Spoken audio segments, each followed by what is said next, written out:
Oh my goodness, I think I'm live. I'm just trying to test the handset. Uh, I'm just here alone and I'm just like, okay, let me just do live and generally let's talk. But it's something that I'm just thinking about. Maybe it's something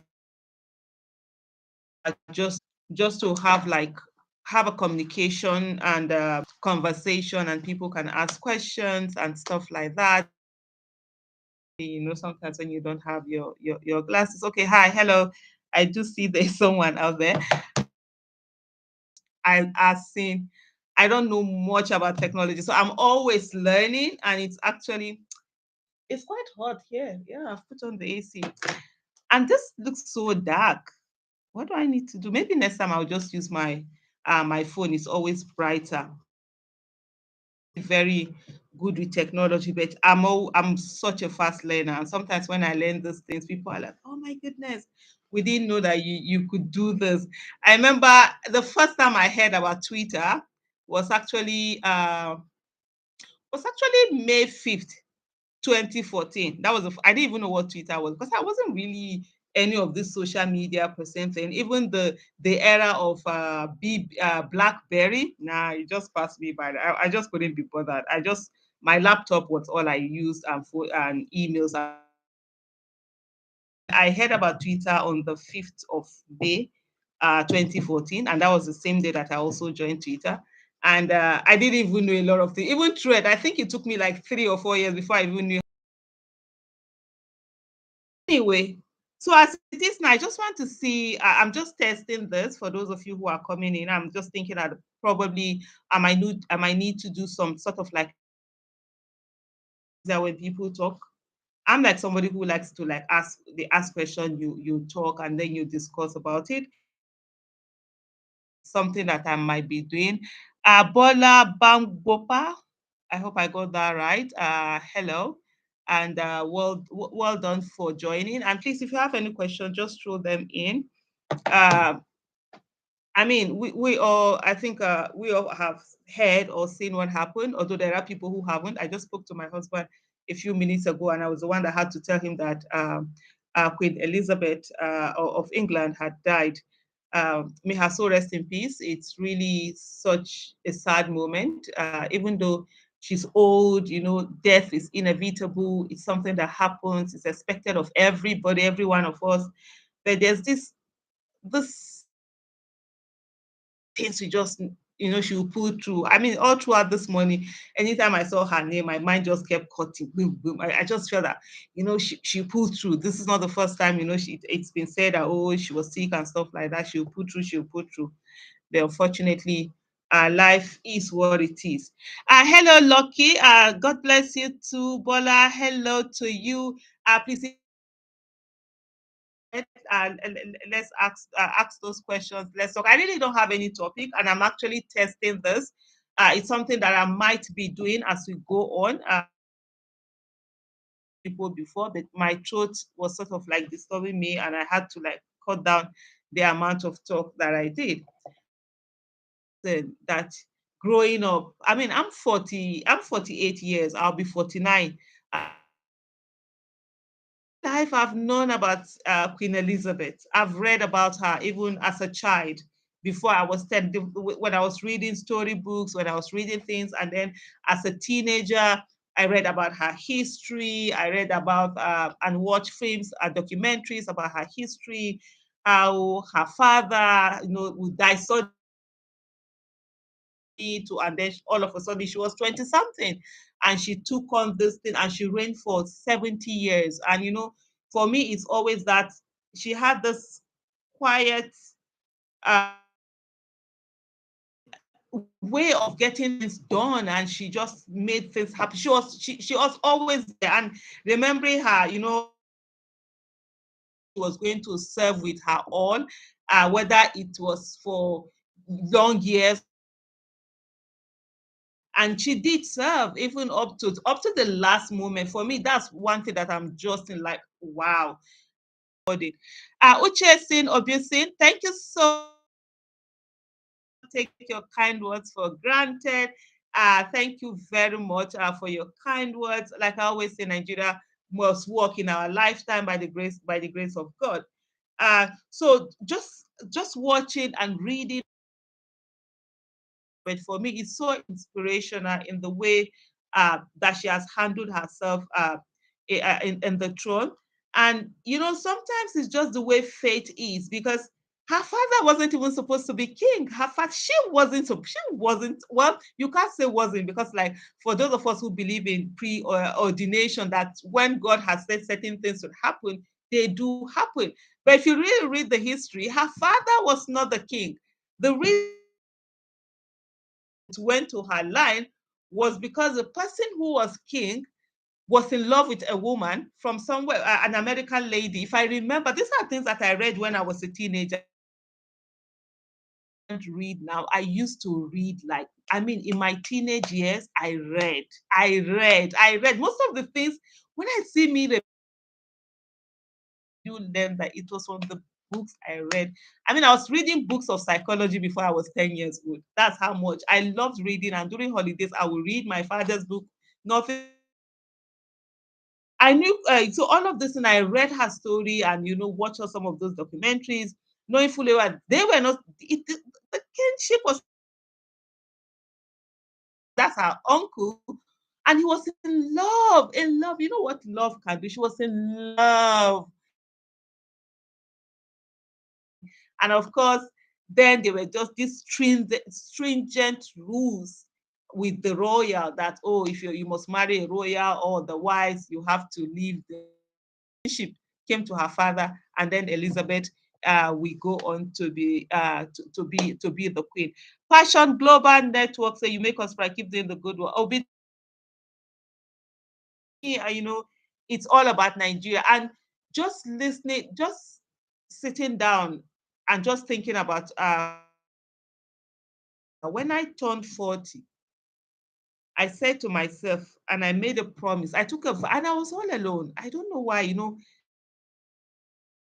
when you before you turn 20, when you turn 30, when you turn 40, you just think of, and I was like, wow, I've been so quiet all this while. I've always been like this all my life,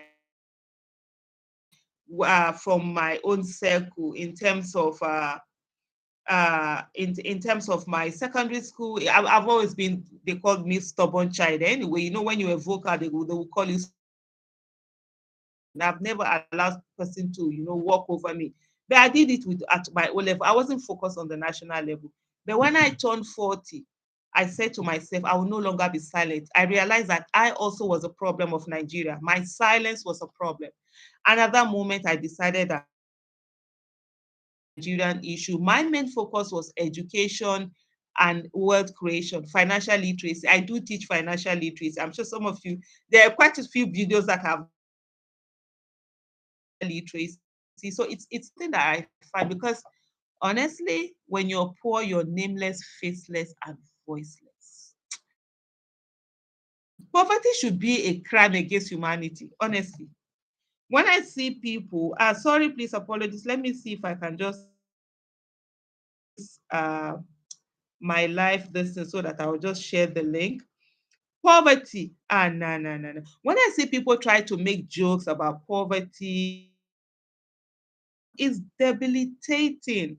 Poverty is not something that, people should just sort of like joke with or something like that. It dehumanizes you. It takes away from you. It just makes you feel like like nothing. You're not seen. You're not reckoned with, especially in this part of the country. And so for me, my first years were basically, and I grew up poor. I saw my father losing everything. And for me, it was all about, I needed to be financially independent. I worked towards that. By 40, I was financially independent, and I felt, okay, now I got time for Nigeria. Now I was, so my focus was on that. 4 months, 4 months after I said that I was going to give, and I said to God, I said, God, I've spent the first 40, the next 40 years, God, if you give me another 40 years, I'm going to devote it to Nigeria. And 4 months after that was when Chiboge's abduction happened. And that was the first, that was when I went on to. And so looking at Queen Elizabeth, and like she gave 70 years, 70 years of service. One of the things that people don't really understand, hello, Inamdi Samsi. Thank you, Daniel Levy. God will bless you too. God will bless us all. Nigeria, we work in our country. And so for me, on that day, I make that solemn promise to myself, and that has been it.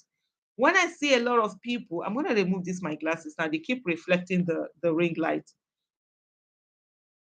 That sorry, please, if you see my face down, I'm just trying to share this on my Twitter and my Facebook. Oh, did that even come out? No, that didn't come out. So I'm going to share that. So when I see people talk about leadership in terms of, oh, run for office, oh, do this, I'm like, it's such a burden. It's not an easy thing. The freedom you have as someone who is not in any leadership position, you can't have that when you're in leadership position. Leadership position is not about blowing siren. No. It's not about, oh, have fun, you have, it's so much involved, and it needs a lot of sacrifice that so many people. I run away from anything that has to do with leadership position. I don't like it. I'm always that person who always likes the back seat. Hello, Nwoke Kelechi. Welcome. Oh, watching from England. Oh my goodness, how are you over there? And my condolences to all of you. It's really such uh, a sad moment, really, honestly. Even though no matter how old someone is, you always feel it. So my condolences to you all. Leadership, like I was saying, is such a burden that people don't get it. It's not the way that all these leaders we have, that they think about the fact that, oh, get into office, have fun, enjoy. How many years? How many? That's one thing I always say to people. How long are you going to stay on earth that you're not going to, when you have an opportunity to be in a position that you don't do so much, something so great, that when you're gone, forever, people will forever remember you. I think of the people like George Washington. He's been dead for hundreds of years, but yet his country don't forget him.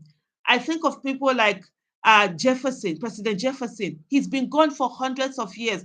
People like Abraham Lincoln, they've been gone for hundreds of years, but their people still remember them because they did so much. Nelson Mandela has been dead for years now, but people remember him. And probably 100 years from now, people are going to remember Nelson Mandela for what he did for his country.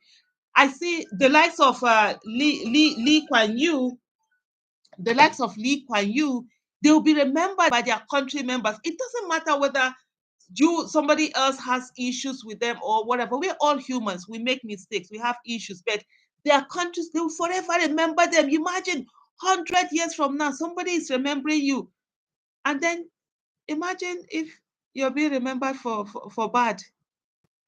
If they talk about Sani Abacha today, how do Nigerians feel about him? What's the essence of that power? And then you became like a villain. If they talk about Idi Amin, how do people remember him? You know, what is it? Why don't you do something that 100 years from now you will be remembered for good? Of what use is that power? Watching from St. Petersburg, Russia, Uche said it's such a pleasure having you here. Thank you so much. Yeah, all of us are not meant for the Iron Throne. Some are cut out to keep the people in the throne in check. That doesn't make your office less valuable. You're doing well. Thank you so much, Inam Samsi. And I think you really, really do get it. That is it. One of the things that people do not thank you all. I'm trying to type and speak at the same time. Isn't that a bit crazy? But hey, life is all about crazy. One of the things that people always don't get is the fact that the office of the citizen is also a huge office. Governance is of two sides, the supply side and also the demand side. Those who are voted into office, they supply. And those who vote them in, they're supposed to make demands. So you can actually make influence by being on the demand side of government. I see a lot of people who say, oh, we want you to be with so right from 2014. We want you to be in so government. We want you to be part of so government. You want to be this. I'm like, no, I'm good where I am. I'm not going to work for anybody. That's one thing I've made up my mind in. And for me, when I say something, I don't say some certain things. I don't say things jokingly. Like when I see people say something like, for example, somebody is like, oh, I remember someone on Twitter who said if he got up to, was it 1,000, 2,000 followers or five or something, or 500, maybe 500,000 followers, or that he would give a thousand, he would give out £1,000. And then he actually, I mean, I'm sure it's something he thought he would never, and he actually got there. And he was like, "Oh no, I'm joking." I'm like, "No, you don't joke with such things." For me, things like that matter. If you said it, then you have to do it. Otherwise, mind what you say and how you say. You don't have to say it, but the moment you say it, it's binding on you. That's why I say to people, it's binding. It's not just to say something. So for me, I'm very, you know, when I say something, my words should mean something. If my word doesn't mean anything, then I mean, what's the essence of life? Come on.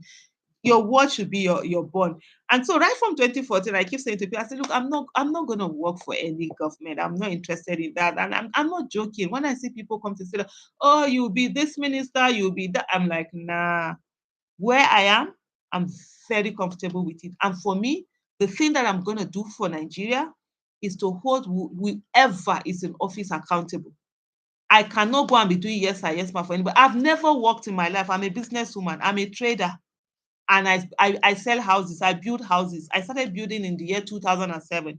About 2 years ago, we decided to now start building and selling. So right now, I'm building and selling houses. I have two-bedroom apartment, Abuja. That's what I sell, and I sell other goods. My business, chicken feed, sell water, and all of that. I'm not interested in coming to go and be doing yes sir, yes ma for anybody. And the one that you, by the way, I always say they will even sack me because I will say something that they will sack me. Because you cannot be doing anyhow and I'll be looking at you. So many people tend to think that it's all about that. You have to be in office. No, you can actually contribute to nation building without necessarily being in office. You understand? Without being any one of those. Let me be very sure, watching you from Sweden, but my heart is in Nigeria. Let's make Nigeria great again. Thank you so much. Passion. Chris Rebat said, Nigeria youth are proud of you. Keep up the good work. Honestly, I'm the one who is proud of Nigerian youth. You guys don't even understand. I'm the one. Like this morning, my husband was like, why are you so happy? Why are you just so I was just dancing, dancing. I was just saying, I was just dancing. I'm that kind of a person. I literally dance to music. Sometimes in my head, you just see me. There's no music over it. I'll just be, I don't know, it's one of those my crazy things. And I was just jumping up and down. I was like, why are you so happy? You always just say yourself. And like, you don't even know. The Nigerian youth, um, God will bless you guys. You guys are giving me joy. You're the ones making me proud and happy. This is something like the last I spent the last like 8 years crying every day on the streets of Nigeria, being looked upon as a mad person. Myself, Dr. Obie Zekwesili, Florence Ozo, Maureen Cabri, BBOG, Red Card Movement, Enough is Enough, a lot of all this movement. You're always there. We've traveled around the country to say to people, especially the youth, you can do this. The power is in your hands. Don't allow politicians to make you believe that you don't have power.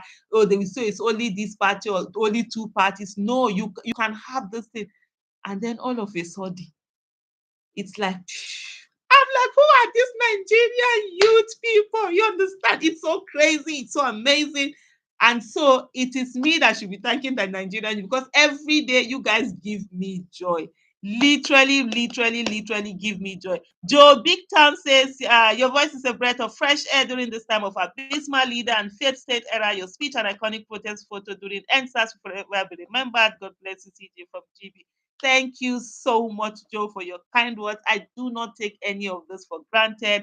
Um, I finally believe in anyone that voted for Buhari. Absolutely. So I always like, and please always put in the comment. For me, I believe I love dissenting opinions, and that's why on my Twitter handle, I've never blocked anyone. I've never muted anyone. And I love dissenting opinion because dissenting opinions are opportunities for us to look at issues from another perspective. So I'm always open to learning. When I'm having a discussion with someone, for me, it's all about learning. What are the things I can learn? And I love being criticized because the more I'm criticized, the better I am. So when I see statements like this, it say I find it difficult believing anyone that voted for Buhari. I love that. I voted for Buhari in 2015, and I've said it to people categorically. Even if today is March 28, 2015, I will vote for Buhari again. And these are the reasons. What you see that is happening today is what was happening in 2015. A lot of people that voted for Jonathan again did the same thing that the people that voted for Buhari in 2019. Buhari in 2019, I did vote for him. Never would I have voted for Buhari in 2019 because at that moment he had failed. And I am somebody that will never reward failure. For a lot of people who don't get it, and I always like to put people through things because for me, it's always about the facts. I would like what's his name that said it again? I would like you to what's his name again? No. Yeah, Eke Njoku. Can you please just type something, anything that you see Buhari has done today that you don't like? Let me explain to you, and I will tell you that there is nothing that Buhari has done today that Jonathan didn't do. The only thing is that has worsened. And why? Because he was given a second term. If you sit down today and you look and say they just sack, okay, I'm looking at Suez, Bito, Mezabo, Omale. Thank you so much, Otuchi Odinaka. Is a via our media and rep. No, I can't work for Labour Party. Like I always say to them, I'm not a partisan person. But of course, I'm on Peter Obi's team. Well, absolutely. Absolutely. I'm on Peter. I'm on Peter. Look, if you guys don't understand I'm actually like earlier this evening, I called my mom, we were talking, and she was like, when are you traveling? And I said to her, I'm no longer traveling. She was like, because I'm supposed to do a fellowship in Washington, D.C. It's a 6 months fellowship. And I was supposed to start October. But I wrote to them, I said, I can't start October because there's election in my country and I need to be here. So my mom was hoping all this while that I'm going to travel so that she'll have peace of mind. Because of course, people are always afraid because my mouth is too big. And there are a lot of people that just sort of like feel threatened by me. And she was like, she wants me to, when I'm out of the country, my mom is actually happier. So I was like, no, I'm here because I postponed it because of this election. So I'm here. When campaigns start, by the grace of God, you will hear me. My mouth died. I have exams to write. I'm actually back in school. I finished a degree. Okay, many people don't know this. I finished a degree May this year. Yeah, I finished a law degree. And then I started a BSc economics. I'm actually in level 1. I'm writing my second semester exams. I'm starting on the 16th. And so if you see, there are a lot of books here. I'm actually a student. Most times I'm reading. So it's reading like no man's business, and reading my materials are all here. And so it's a bit crazy. So don't worry, I'll be there. Back to the question that, because I love to address this issue. Like I said, and I'm ready to say, just tell me one thing that you think Buhari has done that it's wrong, and I will tell you that Jonathan did it. In 2014, a lot of people, the way you see people are still praising Buhari today with all that he has done, a lot of citizens were also praising Jonathan with all that he had done. If Buhari was voted out of office in 2019, the way he has worsened, he wouldn't have worsened that way. And I'll quickly give you an example before I go to other things. Please feel free to ask your questions. I'm still trying to keep track and ensure that I'm not missing any question. Yeah, Francis Tutu, thank you. Cynthia, thank you so much. So let's come back to the issue of let's look, for example, the issue of the Lekki toll gate massacre. Citizens were killed, right? Same thing. When Occupy Nigeria happened, citizens were killed. But a lot of Nigerians look the other way because one of the things that sadly we have is that when we think somebody is from our own part of the world or our own part of the country, we are ready to make excuses for their atrocities and bad behavior. No, I'm from the South. Jonathan is from the South. I mean, my father, as far as he was concerned, oh, now for the first time we've had someone who is from South, and whatever he does, allow him. I'm like, no, it doesn't work like that. That's not how it works. Governance is not that way. If you talk about killing of protesters, he did.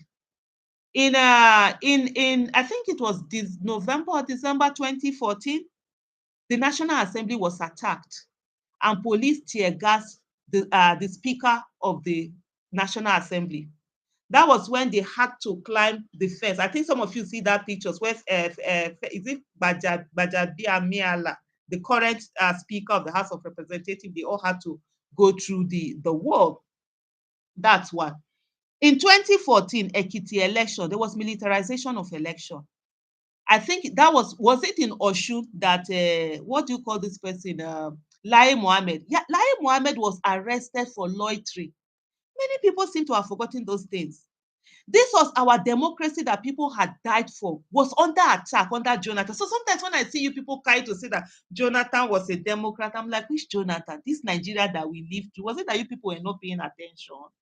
They threatened to kill us. I was on the streets, right? I've been on the streets, right, for 2014. So this is not really about Jonathan, but I'm just trying to clear you on those questions for you to know that these are some of the things that we've gone through.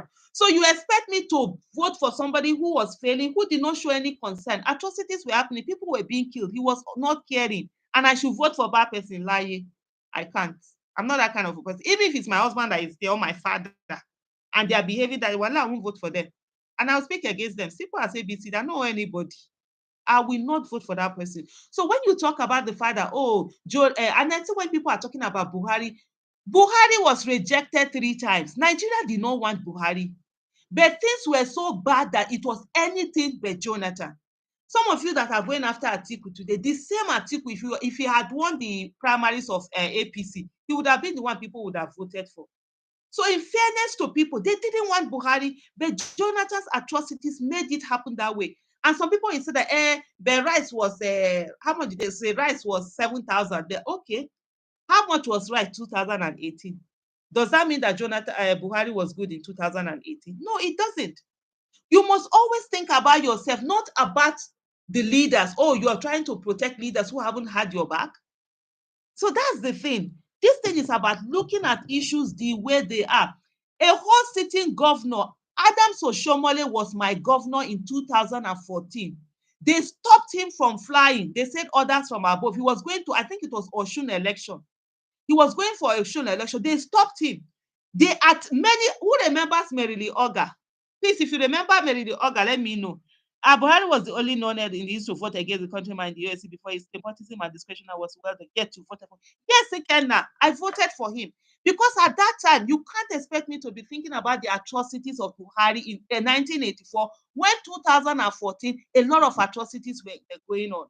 The people that died in 2014, me and you now, we have a right to continue our conversation, but they don't. People, this thing, what's this name? Baga.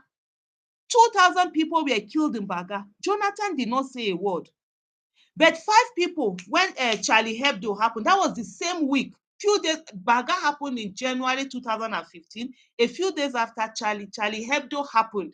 And Jonathan sent a message of condolence to France. I think was it 3 or 4 people that died, or 5? I can't remember now. He sent a condolence message to them. But his own people that died, he didn't see anything. Julius, is it Melama? What's this South African? I think it's Julius Melama, yeah? He would write, he even did a message to say that Jonathan was such an irresponsible leader. What's his name again? Ikenna Njoku. Did you say anything? Fine. The value of dollar, and this for me, I love exchange, and I love where we are sharing ideas, because for me it's always about let's share knowledge. And I would say, before I come to your question on the dollar, one of the things that I did was I grew up with my father. I'm sure I was such a stubborn child, and I was like such a very, how do I put it, an old child, an old body in a child when I was growing up. So myself and my father, I started discussing politics with him right from when we were like, how do you put it, when I was like maybe 7, 8, 9, 10. We're already doing all of this discussion and stuff like that. I was 10 years old when Buhari overthrew. And so I learned the art of arguing with him. So we will put our points forward. So it's beautiful. Remember, APC would use this thing, dollar, to campaign. Our economy was already on the way down. Many people fail to understand that. Many people wait until something really affects them before they understand that things were bad.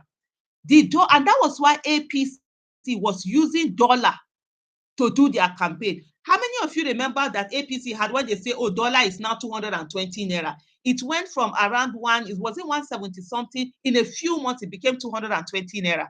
So the issue of dollar was also a major. So, for example, now people that are saying, oh, they want to vote anyhow kind of people into office today, and if tomorrow a dollar becomes 2,000, would that mean that Buhari's government was good? Because dollar was how much is it? Because dollar is 600-700 now. So if it worsens and people vote anyhow, then they will not say, Buhari's era was good. You cannot use another failure to justify another failure. Jonathan was a failure in office. Buhari is also an absolute failure in office. So for someone to say that we should be thinking about 2014, 1984, when 2014 was killing us, it didn't make sense. The fact that some people are crying that a bag of rice is 35,000 naira. Other people cried when it was 9,000 naira or 8,000 naira or whatever. So governance that's not the way you do governance. Our institutions, how many of you remember Merily Oga? Merily Oga came on channels and said that, where is the Abacha loot? Well, Abacha loot is still being brought in. Oh, borrowing. Let's not go there. As far back as 2014, 2015, we were already borrowing to pay salaries. I remember I did. Google it and check it. I mean, we can have days where we'll have those conversations. For me, if people want us to have those conversations, I'm good with them. They had already started borrowing to pay salaries. Check it. And the other day, I saw people talking about the, what do you call it now? The SS crude account. The SS crude account, most of the money were taken out during Jonathan. The thing is that people don't pay attention. They only pay attention when it favors them. And I think I've done I've done series of tweets on that, on the SS Crude account. And if only I could let me just see if I can go onto my Twitter handle, because I know, so I could just pull out the material. A lot of our SS Crude accounts. Hello, Omo, yes, Connor. Thank you so much. No, you can't. Both are comparable in failure. You understand? Don't accept failure. And that's why I keep telling people, in 2014, nobody ever thought that things would be worse than it was in 2014. And I remember that I was telling people then, I said, look, Buhari, we need to hold him accountable. The way I'm still telling people, even if we vote Peter Obi gets into office, you need to hold him accountable. You can't look the other way and say things will be done. And I saw people say, no, he will do the right thing. I said, no.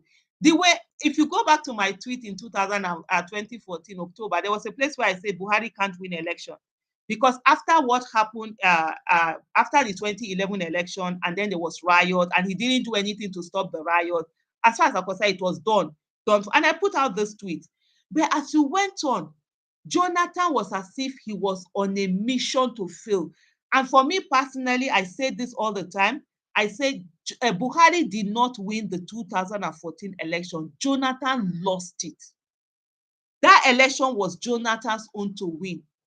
You had beaten this man. Jonathan won Buhari in 2011. Forget all what some people will say that there was rigging. Forget it. He lost. Buhari lost the election. Yet, Jonathan came. The people that voted for him and said there was no shoe. One thing we must never forget, and I see a lot of Nigerians forgetting that. I mean, this issue always coming. People will come and say, oh, you voted for Buhari. Come on. I did vote when I'm voting. 2011, I didn't vote for Jonathan. I didn't vote for Buhari. I voted for Nuhu Ribadu. I vote out of conviction. I don't vote because of people say this, ABCD. 2019, I voted for Dr. Obi Ezekwesili. And if Dr. Obi Ezekwesili was running today, I would be in her camp. That's one person I know. Yes, she's got it. She has what it takes, the courage and everything to take to start. She's one person who doesn't shy away, who has carried Nigeria matter on her head, and who doesn't wait until when it's convenient for her to talk. She talks irrespective of anything. And so for me, that's there. So when it comes to, you're looking at people, we say that, oh, this one, that one, you will compare that. You must never use failure to say something is better because another person has failed more. When 2011 happened, And I said, and in 2014, I was saying there's no how Nigerians will vote for Buhari after the riots, and he really didn't do anything to actually stop that riot. But guess what? The biggest number one campaign manager that Buhari had was actually Jonathan himself, by his action and his inaction. Let me see if there are any other question. Oh, Damian Ikpeazu, thank you so much. I think Damian has said, yes, you are right. GEJ borrowed to pay salary in 2014. People tend to have forgotten all of this. A lot of people were not paying attention to governance. You see me like this, before 2014, Jonathan will stand before me. I won't even know who he is. I was not interested in Nigerian things. That's the kind of person I am. When I did, and that's why I tell people, when people are saying, oh, run for office, I say, me, I'm not going to run for office because I can win. Yeah, it would have been very easy. Pick Labour party senatorial ticket. Hey, they will fear that you vote. No, I do things when I'm ready to do them, because when I'm ready to do something, I put my everything on the line. My life, my body, my soul, my everything. That's the kind of person I am. From 2014, I started paying attention to government. Jonathan was borrowing money in 2014 to pay salaries. We were already borrowing money. The money we were using to service debt was already how much were I think by that time our oil revenue was even more than what we were using to service debt, or whether it was where we enter, either immediately we enter after Jonathan or just before he left office. We were using. The economy indices was already going up, but people did not know because there was so much money in the economy. So that's what corruption does. There was a lot of corruption. There's still a lot of corruption in this government, no doubt about it. But what happens is that because there was so much money, a lot of people didn't pay attention to what was happening. So that's what happened. So issue of trying to say, oh, this government, they are both failure. And for me, I will never, and I've mentioned it, I will never reward failure. You've done badly, I will come and reward you. How, where, when?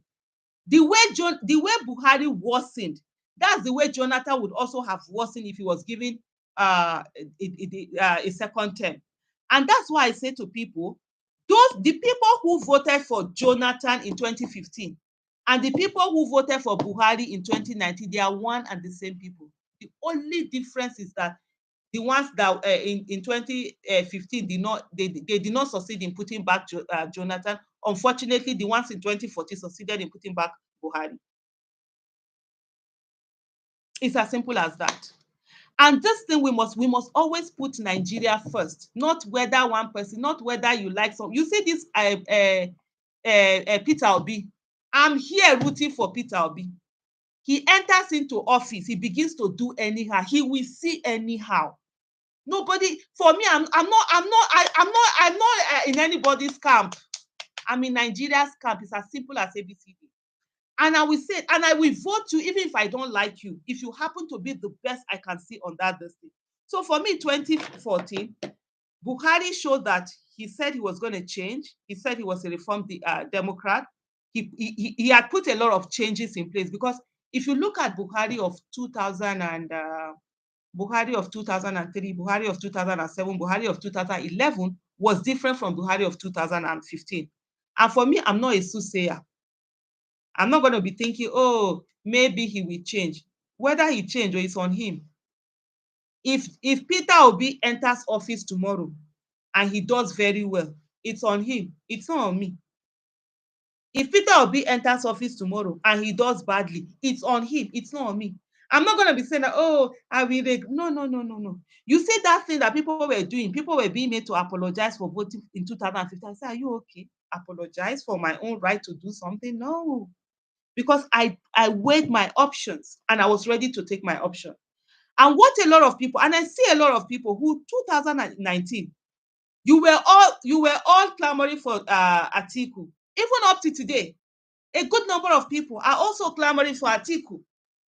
But yet, you are angry at we, the citizens that voted for Buhari, but you are not angry at Atiku that not only voted but brought his money for this thing to become a president. You are not angry at Saraki.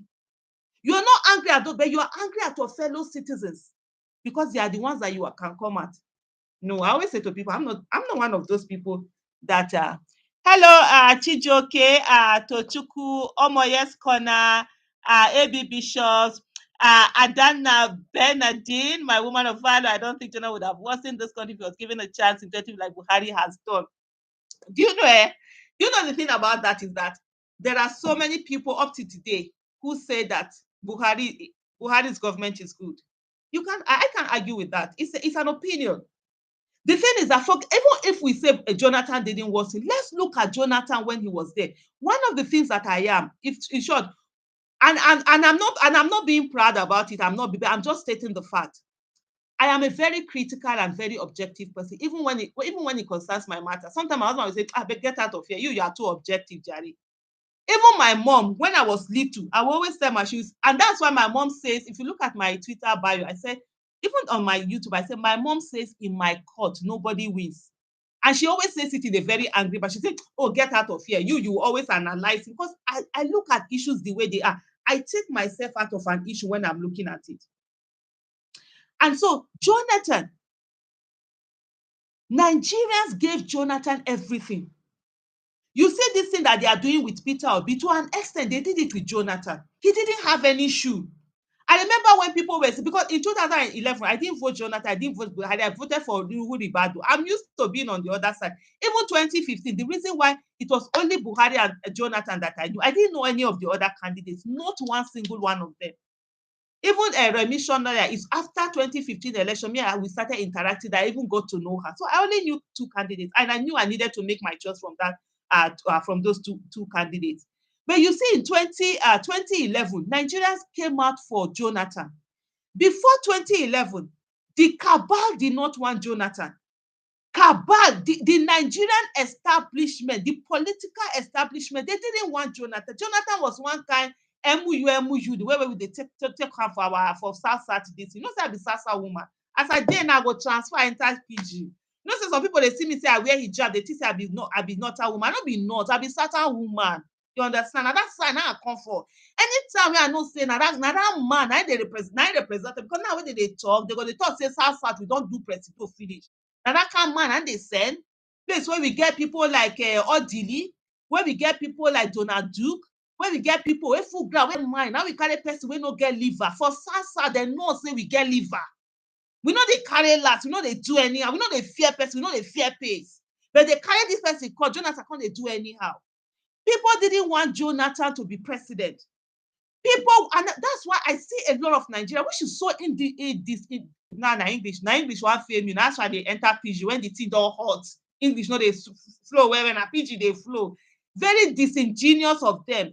When they come to attack Wole Soyinka, when they come to attack what's his name again, Pastor, what's that one that bought a 100 million ticket that didn't have any vote? Yeah, what's his name? Anybody, please help me. Let me check. Is anybody helping? Good evening, Angela Oguche. What's his name? Oh God, Pastor Bakare. Yes, I've gotten it. Pastor Bakare. So remember that Wole Soyinka, Pastor Bakare, Sarah Omoka or something like that. The family worship center. In office enough, Yemi Adamoleku, what's Chude Jidonwu, what's this other, bros became me, I've forgotten bros name, Debola of Red and all of that. These were the people, and a whole lot of Nigerians, they came out, they stood for Nigeria, for Jonathan to be made acting president. People gave their all. They came down to Abuja to protest. I wasn't even facing Nigeria. They came out to protest and insisted that the cabal that didn't want to give Jonathan the acting president, and they made Jonathan acting president. That was when they brought that doctrine of necessity. And then Jonathan was made president. In 2011, the Nigerian masses voted for Jonathan. Jonathan got votes all over Nigeria. Even in the north, he got a sizable number of the votes, even though he couldn't win the state, but he got sizable number. This man got into office. What did he do? The man that told Nigerians that he didn't have shoe and made Nigerians to believe that, oh, they were going to at least finally one of their own that didn't have shoe. Now he will feel their plight. Jonathan got into office and Jonathan started doing boy for the same establishment that didn't want him. And then when these same people, this Save Nigerian group came out in 2012 for Occupy Nigerians, Nigerians are attacking them. When they were fighting for Jonathan to become acting president, where were a lot of people? The same people that couldn't even come out for Jonathan, that didn't stand for Jonathan to be made acting president, when these people came out to say, why are you increasing fuel in this manner? They were angry. A lot of people think that I was part of Occupy Nigeria. I was never part of Occupy Nigeria. And maybe that could have been the first protest I would have joined. I would have joined the bet. I wanted subsidy to be removed. I never wanted subsidy because subsidy is just, honestly, it's just nonsense. We are subsidizing luxury. Diesel is what you use for industry. We are not subsidizing that. How does that make sense? So I always wanted subsidy to be removed. So when Jonathan removed subsidy, I was like, thank God. Finally, for me, Jonathan has done something. But unfortunately, the manner and way in which Jonathan did that was a bit abroad. He didn't carry the people along. He tried, first of all, sensitize the people and stuff like that. And then he did it during holidays, 1st of January. People had traveled. A lot of people were stranded. You know, you can do a good thing, but in not too good a way, right? Bakare, thank you so much for guys for helping me out today, Bakare. I'm very poor when you have been this day. Paul MV says, Aisha, you really spoke my mind, and so former President failed Nigeria and nothing more. It's as I'm telling you, it pained us that he felt at this thing. For me, and if you, and that's one thing with me. If I'm not, go back to my tweets, you will see a place where I said in 2014, I said, look, the way, because when I was talking about the fact that, look, Buhari, this Buhari that you people are talking about, in 1984, see what he did. People were like, oh, he will do. I say no, because you can't just assume that he will do very well. There was even a part where I said for 12 years, was it 12 years? I said, this man has been running for 12 years. What is his policy? What is his policy on agriculture? What is his policy on corruption? What is his policy on this? What is his policy on that? I asked those questions. They say, no, Buhari will. I say, forget, what did he do? Is he going to be forcing us to start beating people like he did in 1984? All of those things that he did, decrease and everything. And I still have a tweet. You can go and check my tweets. And I can even pull it down. Me, that's my thing, oh. This my mouth. I have a big mouth. Oh. I tell people I have a big mouth. So because of that, I do things like this. You will even see me like, not be today, even when I small, because I don't want any situation that I can't use my mouth. And I always say things the way they are. That's why I don't have to be thinking of thinking straight, thinking this. In that 2014, I said, look, the way you people are going, you will have, had I known with this Buhari. I knew what was on ground, but I was ready to take my chance. And for those who are asking, the reason for me, you see that for me, that's why I say I don't even, Buhari is not my failure, because I never had the expectation of Buhari. And one thing that Buhari is very good at is Buhari delegates. Even in 1984, it was Idi Agbo. I was 10 years old. That's why they still call it Buhari Idi Agbo regime. When Buhari was president, he wasn't the one really doing anything. It was Idi Agbo. They even had to allow Idi Agbo to go to Hajj. I see there's another question. Oh, Elisha Bagona, you probably are coming in this moment. That's why you're asking that question. She said, why is the discussion focusing on Jonathan? Those were the questions that were asked because somebody did come to say that he cannot trust anybody that voted Jonathan. And so that's why we're having that discussion. He's not on the ballot paper. That when people bring him up, it has to be discussed, especially when people come to tell me that, oh, why did you vote for him or whatever in 2015? Yeah, I needed to vote for him because Jonathan had failed and I was not going to vote Jonathan. The same way in 2019, I did not vote for Buhari because Buhari had failed. So like what I was saying earlier, I said they even had to wait for Idi Agbo to go to Hajj, to Saudi Arabia, before they actually did the overthrowing of the coup that happened. So I knew, I want to anticipate that you can never take that away from Buhari, even up to today. He doesn't do the work, he delegates. It was Idi Agbo that did the work. When Buhari was in what do you call this in PTF, Petroleum Trust Fund, Buhari was not the one doing the work. It was one something consortium, Afri, whatever. It was also called APC. They were the ones doing the work. So I know Buhari delegated. Even this administration, Buhari is not doing anything. He delegated. But unfortunately, and for many of us, it was then he called himself Pastor Yemi Osibanjo was who I voted for. You can go back to my old tweets and go and check. I was not in doubt of that. The moment he chose Yemi Osibajo as his running mate, I was like, okay. And we started hearing the things that Yemi Osibajo had done in Lagos State, the reforms he did in the justice, judicial reform of Lagos State is actually Professor Yemi Osibajo, although during election he calls himself pastor. And then everything was like, okay, fantastic. Now that there's Yemi Osibajo, our this thing was that he was going to, the way Buhari would delegate, he would delegate to Yemi Osibajo. And then that was where people were saying, Yemi Osibajo will focus on the economy, Buhari will focus on the insecurity. And then people will be mocking. I stand by that too. 2015, I was voting for Yemi Osibanjo, not Buhari. Buhari where? And even that this thing, there was a tweet I said, well, I don't like Buhari, but as it is, he has my vote because Jonathan is a colossal failure. I know they hide that. You know, say my mouth, and they talk calm. I know they hide anything. Okay, yeah, Alicia, please, any other person, if you're Alicia, if you have any question, you can raise that up. Let me see what's the question. We need to think. Absolutely. And so when I see people still talking about Jonathan, how can you see failure and be justifying failure in what way? Just the way some people up to today, they are justifying Buhari's failure. Failure is failure. You can, even me, Aisha Yusuf, if I enter any office and I fail, call me out and tell me it's failure while I'm there, so that I will change and become something better. No, it's alien to you. It isn't alien to other people. There are many people who couldn't eat in 2015. There are many people who couldn't eat in 2014. There are many people who were in IDP camps. Even the government of Jonathan denied that there was IDP camp. I remember 20 October, was it October 2014? We had to go visit. We pushed at the Bring Back Our Girls move. We pushed the government to admit that they were actually IDPs. People were driven away from their houses. People were being killed. There was somebody that they spent days without eating. They had to be drinking their urine. There was a pregnant woman who was running, and she actually had a miscarriage. She didn't know she had a miscarriage. 2014. There was a woman who delivered, and she died, and she was halfway into delivery. The baby was half out of her body. It was a baby boy. In 2014, a lot of people were not paying attention. Sunday Ogbomo, hello. Abio, madam, you say we Edos, we speak the truth to power. I'm telling you, Edo person, we fit not get money, but we get mouth. That's one thing you cannot take away from an Edo person. If pata you go drive me. That's why you see we know they too climb high for the political, because we know they fit take anyhow thing.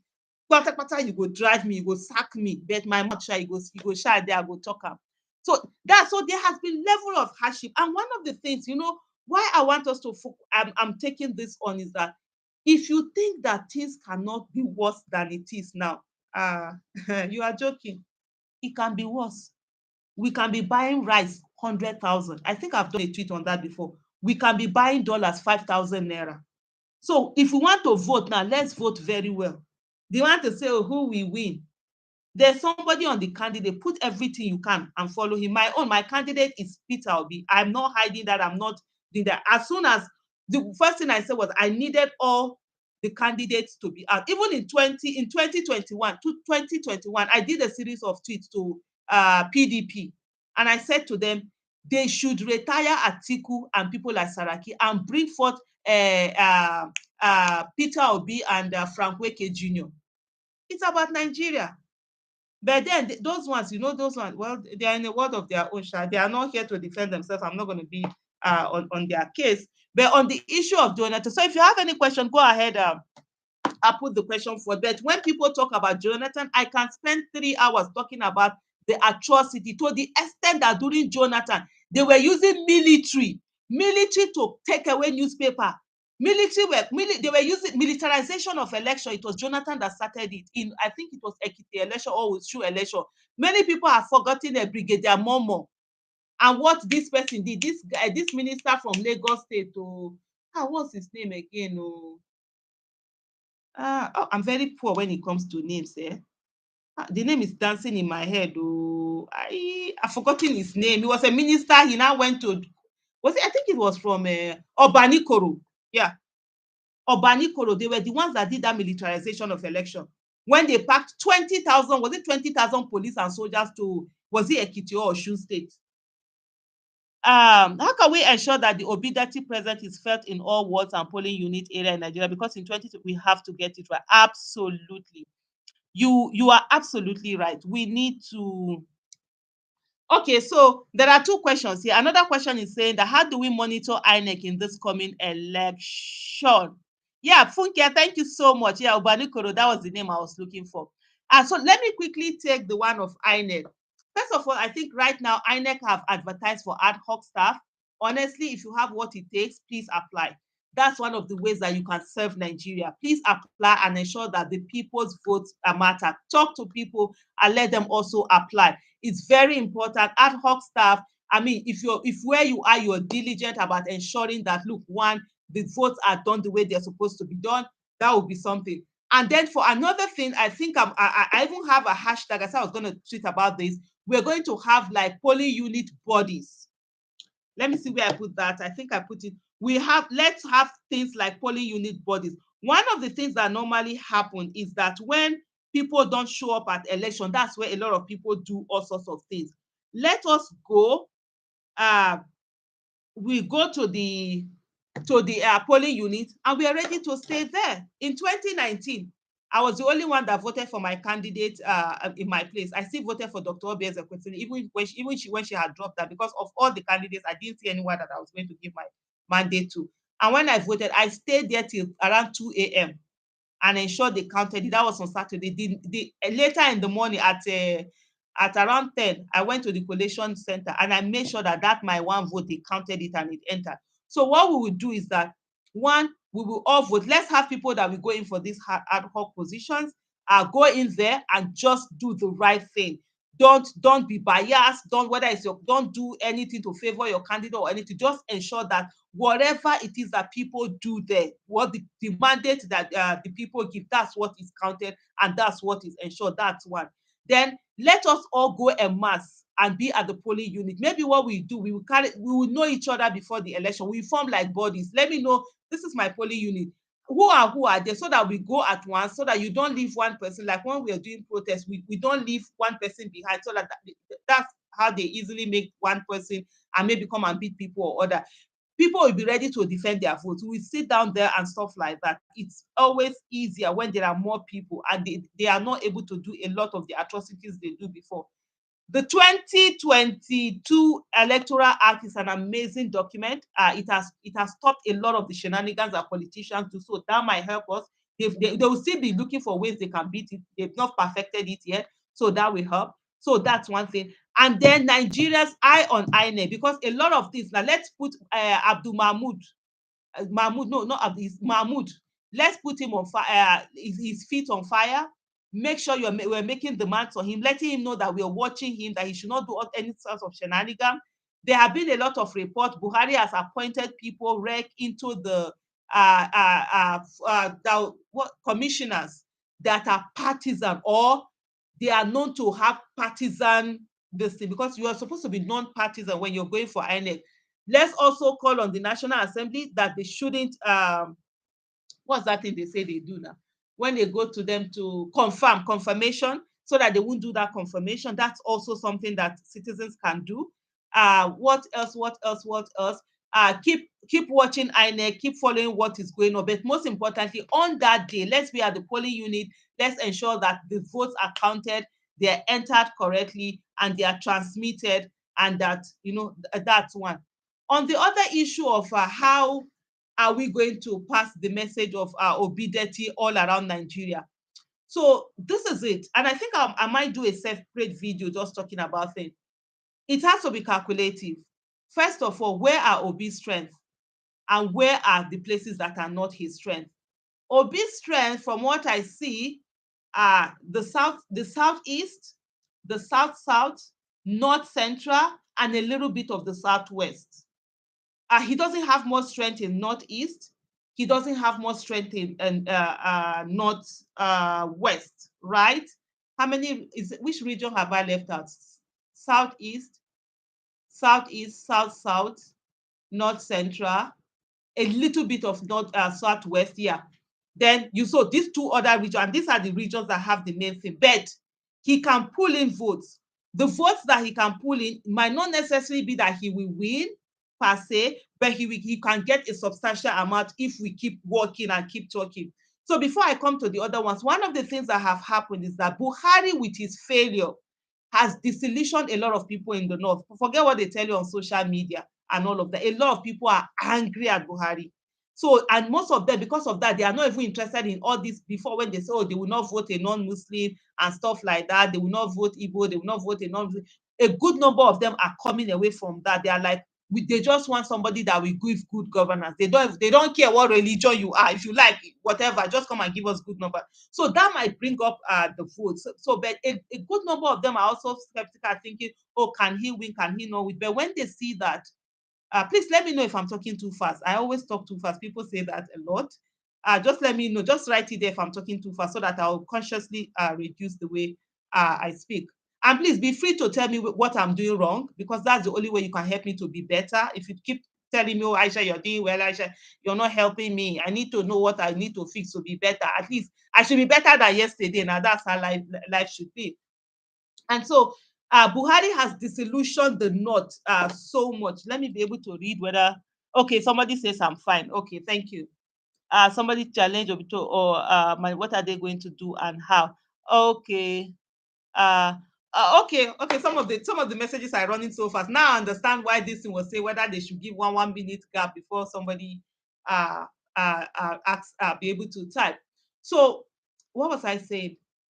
Oh yeah. So Buhari has disillusioned the North so much. They are not really interested in saying, oh, it has to be a Northern or a Muslim. So that will help Peter Obi in the North. So we'll take that. But mostly you will use the youth, women, and a bit of other this thing. So Peter Obi we get his 20 something percent if the work is done to it. That's the Northwest. In the case of the Northeast, maybe I don't really know much about the Northeast. I'm not conversant. I get more because I was born and brought up in Kano. I know more of the Northwest than the Northeast, but I might assume that will happen, because one thing is that there are a lot of Christians in the Northeast, and a lot of Christians are angry, and rightfully so, because what this has done is that it's like they put hand for your eye, maybe they tell you, say, you know, rich. That's what they've done by refuse, especially with the Muslim ticket of APC. So that has disillusioned and made angry a lot of Northerners who are from the North. Northeast has a huge population of Christians. And of course, there are also Christians in the Northwest, which a lot of people don't know. There are Christians in Kano, native Hausa people who are Christian. Jigawa has a large number of Christians. Jigawa, Katsina, Zamfara, Kebbi, Sokoto, they all have Christian population. Matukuka is from Kaduna State. Yeah, he's a native, and he's Christian. So a lot of them, with this Muslim ticket of APC, it has really shown them, because they always have, it's like you are in the North, you are a second class citizen, because you're not a Muslim from the northern part of the country. And with this one, they have. So there's that anger that will help Peter Obi. Then another thing also is the fact that in the Northeast, the votes are going to be balkanized between what's his name, Atiku, and this person, what's his name, Shetima. I'm very poor with him. Honestly, you see me trying to bring up somebody's name. Between Atiku and Shetima, they're going to balkanize the Northeast. Yes. So that will give Peter Obi to just get his percentages he gets. You don't need to win the North. Jonathan did not win the Northwest and when he became president in 2011. So stop thinking that, oh, you must win Kano. Say you just need those, is it 25%, whatever that you need in those places, and a bit high number. So they will balkanize it. In the south, in the Northwest also, the votes are going to be balkanized by Kwankwaso, especially Kano. Kwankwaso, Kwankwaso should actually stay in the race.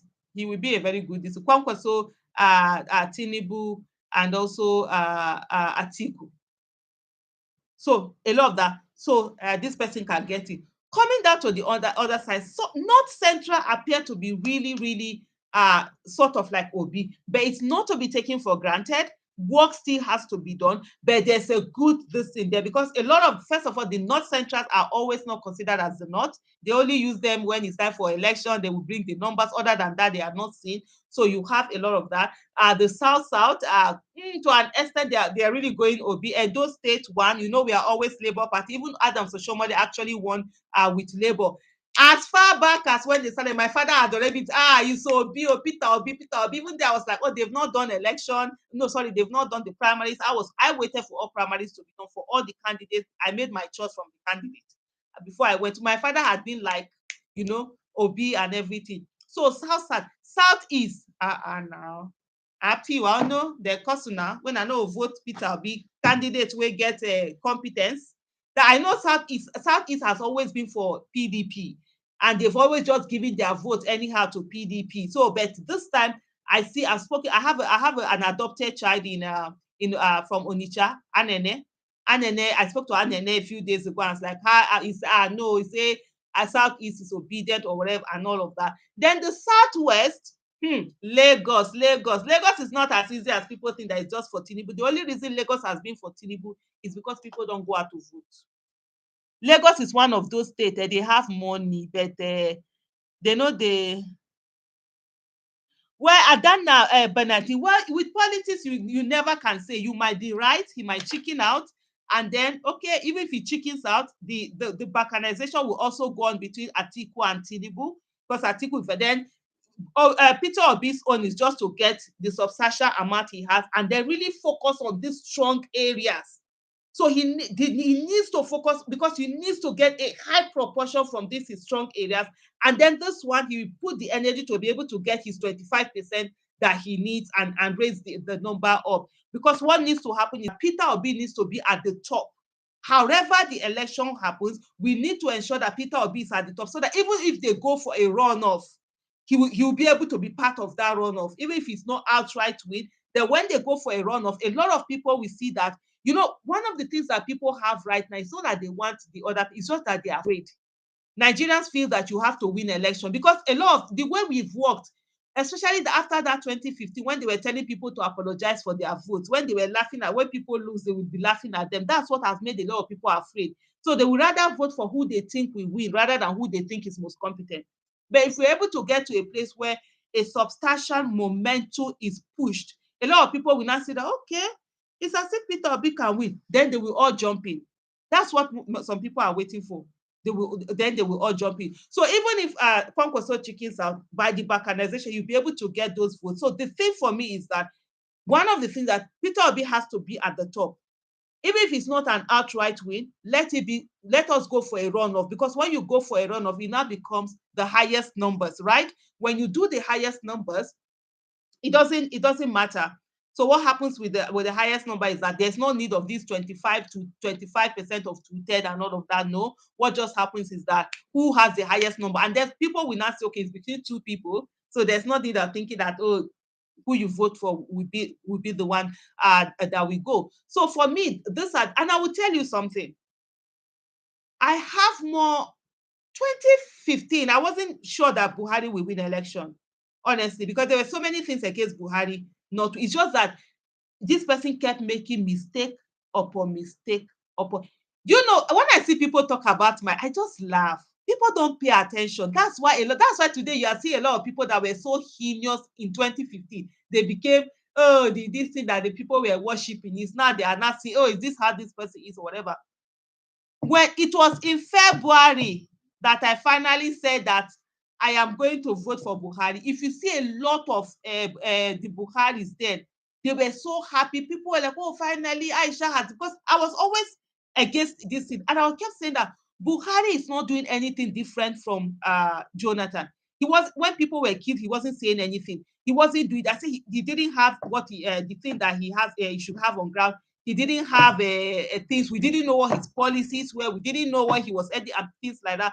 But for me, that 20 February, when after 6 weeks postponement of election, I was not like, nah, this man. Initially, I was like, okay, maybe because Buhari was just, that thing that you really shouldn't bet. You don't have option based on what is on ground. For me, that was it. So it's very for me, I'm even more sure now of Peter Obi than I was of Buhari at that time. Because things were so much harder. It took a lot of faith for people to keep going in that Buhari time. But with the Peter Obi, now there is more, you see every day, more and more people invested. And the power of the youth is amazing. I see a question that has kept forward. Somebody said that Omoyele Showore had said that Peter Obi and Obideti, they don't have a manifesto. I totally agree with you. It's a no-no. And for me, I've said that to Peter Obi several times. You can't just come and say that you won't have a manifesto, that, oh, people should listen to what you are saying. That's not it. You're looking for a job from the people and you need to do a manifesto. It's not everybody that can listen. As I am now, even my own video, I don't like listening to them. I don't like hearing. I don't know how to stay on listening. I will read better sometimes. So not everybody I don't watch TV. I've never even sat down to listen to him through. I just have done a bit of reading and research on him. So it's actually not acceptable that Peter Obi hasn't gotten a manifesto. He needs to get a manifesto, and he should stop that talk of saying that, oh, he can get experts to write it. No, get experts to write it. It's not everybody that can hear. There are people who are deaf and dumb. They need to be able to read. So if you are talking, if you are doing an interview, are you excluding some people? We need everybody to be included. There are people who are not good at listening and hearing what they're saying. I'm the kind of person, I prefer to read. I will see it. I will go to it from time to time. There are people that when they hear something once, they understand it. There are people that have to read and read and read before they get it. And so he has to include everybody. So there is a need for a manifesto. Whatever excuses he's giving that, oh, he doesn't, it's a no. He needs to get those experts together. Nobody is saying that he has to be the one to write the manifesto, but he needs to have an expert together and say, this is what I have. This is the document I have. People who are not good at listening, you don't expect people to go and be chasing am I supposed to be running around looking for your interviews? I mean, are you okay? You are the one looking for a job. Oh, guy, forget about those things. People are telling you that you are the best thing after jollof rice. You are not. At this moment, yes, you might be the most competent amongst them, but you are not our Messiah. Nobody is. You are coming here to serve us, so you need to bring a manifesto. So on that one, I will tell you, yes, absolutely. He needs to have a manifesto out there. He needs to carry everybody along. He needs to tell us what it is in one place.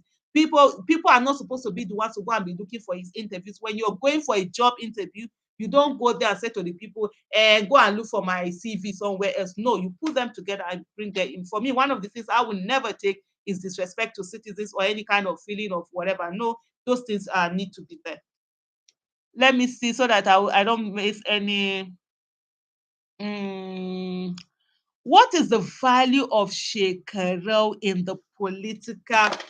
Hmm, that is a question, right? Because you cannot underestimate anybody, I'm very careful. If you say Kwankwaso has a lot of value. Even if Kwankwaso does not win anything, that North he will do sorry, that Kanu, he will do so many things because Kwankwaso actually has a following. It's just like he wasn't strategic. People that are not, that time when they were asking him to be vice president to Peter Obi, actually did a video in Hausa, how many minutes long, and I was like telling this guy, this is an opportunity. Come and do this thing. Don't be pulling age around. Who age help? See Biden. Biden was Obama's VP. He didn't even run immediately after. Today, he's president. Kwankwaso has more pull. Kwankwaso has helped a lot of people. Actually, in short, he did help a lot of people in terms of his education policies, sending people abroad. Children of nobody felt his era. Shekaro did not do as much. I might be wrong. I don't mostly have enough of his agency. He didn't do as much, although he came with this holy kind of thing. Oh, I'm Malam, I'm Ustaz, I'm holy, but there was no really much impact of his government. So he doesn't have as much following. He might have a few this thing, but not to a substantial effort to be able to make people afraid or really want big something like that. Kwankwaso is the one that has it, especially in Kano and some other areas. But Shekara, apart from Kano, I don't even think he has anything.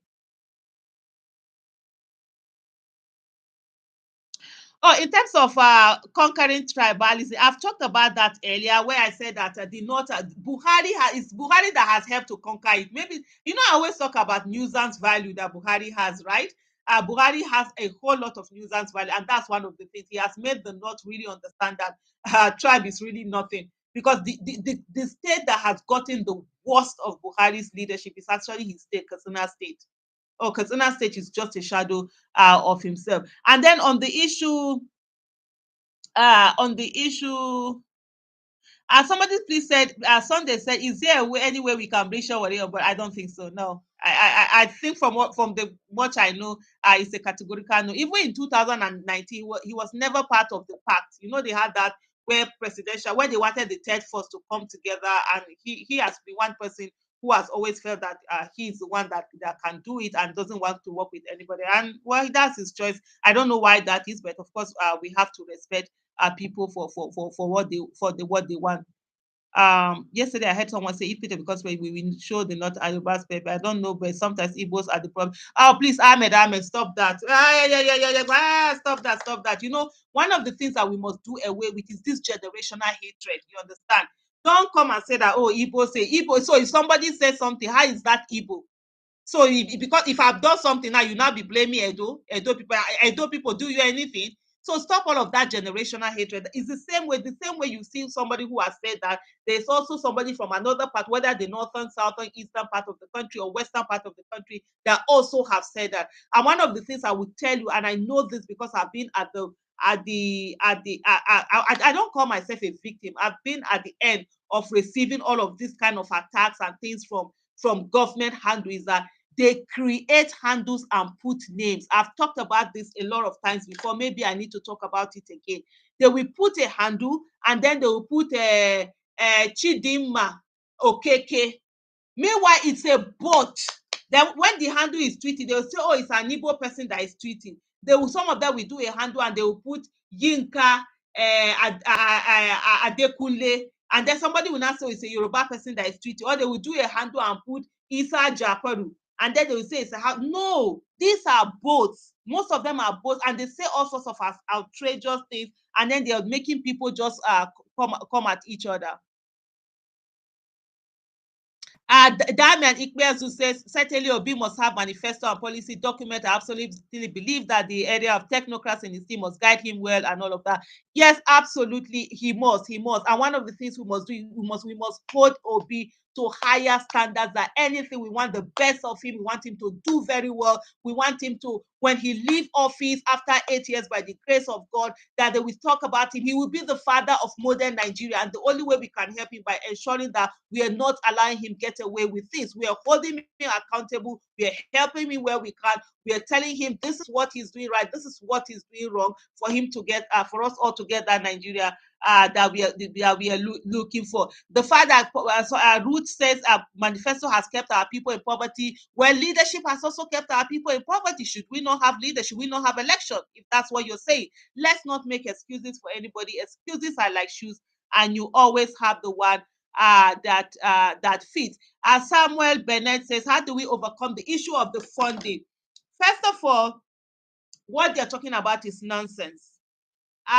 Section what it is right now. Oh my goodness, I was supposed, let me look it up because I have the electoral act here. So one of the things is that when we started talking about this campaign funds for Peter Obi, they were laughing because they thought that people can't raise the money. But now they have seen that Nigerians are ready to raise the money. Nigerians at home and Nigerians in diaspora are ready to raise money for Peter Obi. And one of the things that these people use to throw competent people out of the race is money. And most of them, they've stolen our nation dry. They use the money to put themselves in power and also perpetuate their stooges in power. So now they are doing all the things that they want to, and they're trying to make it feel like, oh, Peter Obi cannot raise money and all of that. He can. The Constitution allows him to raise money. The Electoral Act allows him. And let me say something here. Section 85, subsection AB provides that any political party that holds or possesses money outside Nigeria in contravention of section 225, subsection 3A of the Constitution commits an offense. And then retain any fraud or asset remitted. That's the political party. As in, you have an account outside.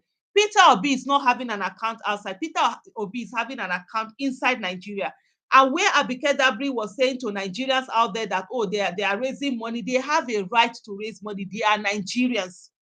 And they are putting money in the account in Nigeria. The same way that they send money to us, their family members or whatever in Nigeria, is the same way they will put money there. Most of Nigerians abroad, they have accounts, Nigerian account numbers. They can put money in Peter Obi's account number. The other thing also, and which was the thing that I talked about a few days ago, was the fact that we should have donation in kind, because these people, for me, one of the things I've known in government can do the most evil thing. I remember during NSAS protest on that 20th of October, when I had a meeting with the Abuja NSAS protesters, I said, look, don't ever underestimate Nigerian government. They can do think of the most evil thing and know that they can do worse than that. And so we must always do about it. The way you can deal with evil is to think evil, but don't act evil, so that you will think like them and be a step ahead of them. So that's what we are going to do also with the election. And that's why I started the conversation of, can we have also, while we are doing cash, we will also have donate in kind. And that's why I say we should have what do you call it now, a Peter Obi campaign registry. So like Oyibo people used to do, they have what they call this wedding registry. uh okay, sorry, I'm trying to, okay, middle, okay, effect of wiki. So what we have is like a campaign registry. So what a campaign registry does is that, sure, the money that we're going to get, that is supposed to be donated, is supposed to be used for things for campaign. So instead of money, if there are some people that cannot donate in money, they will donate in kind. Section 88 of Section 8 of the 2022 Electoral Act stipulates that you can't donate more than 50 million to a candidate. There are some people that have money, will not be like us now. Yeah, some people can donate 200 million. So but if they can donate cash, they can buy things. If you can't give cash, you can buy anything. That one is not counted into.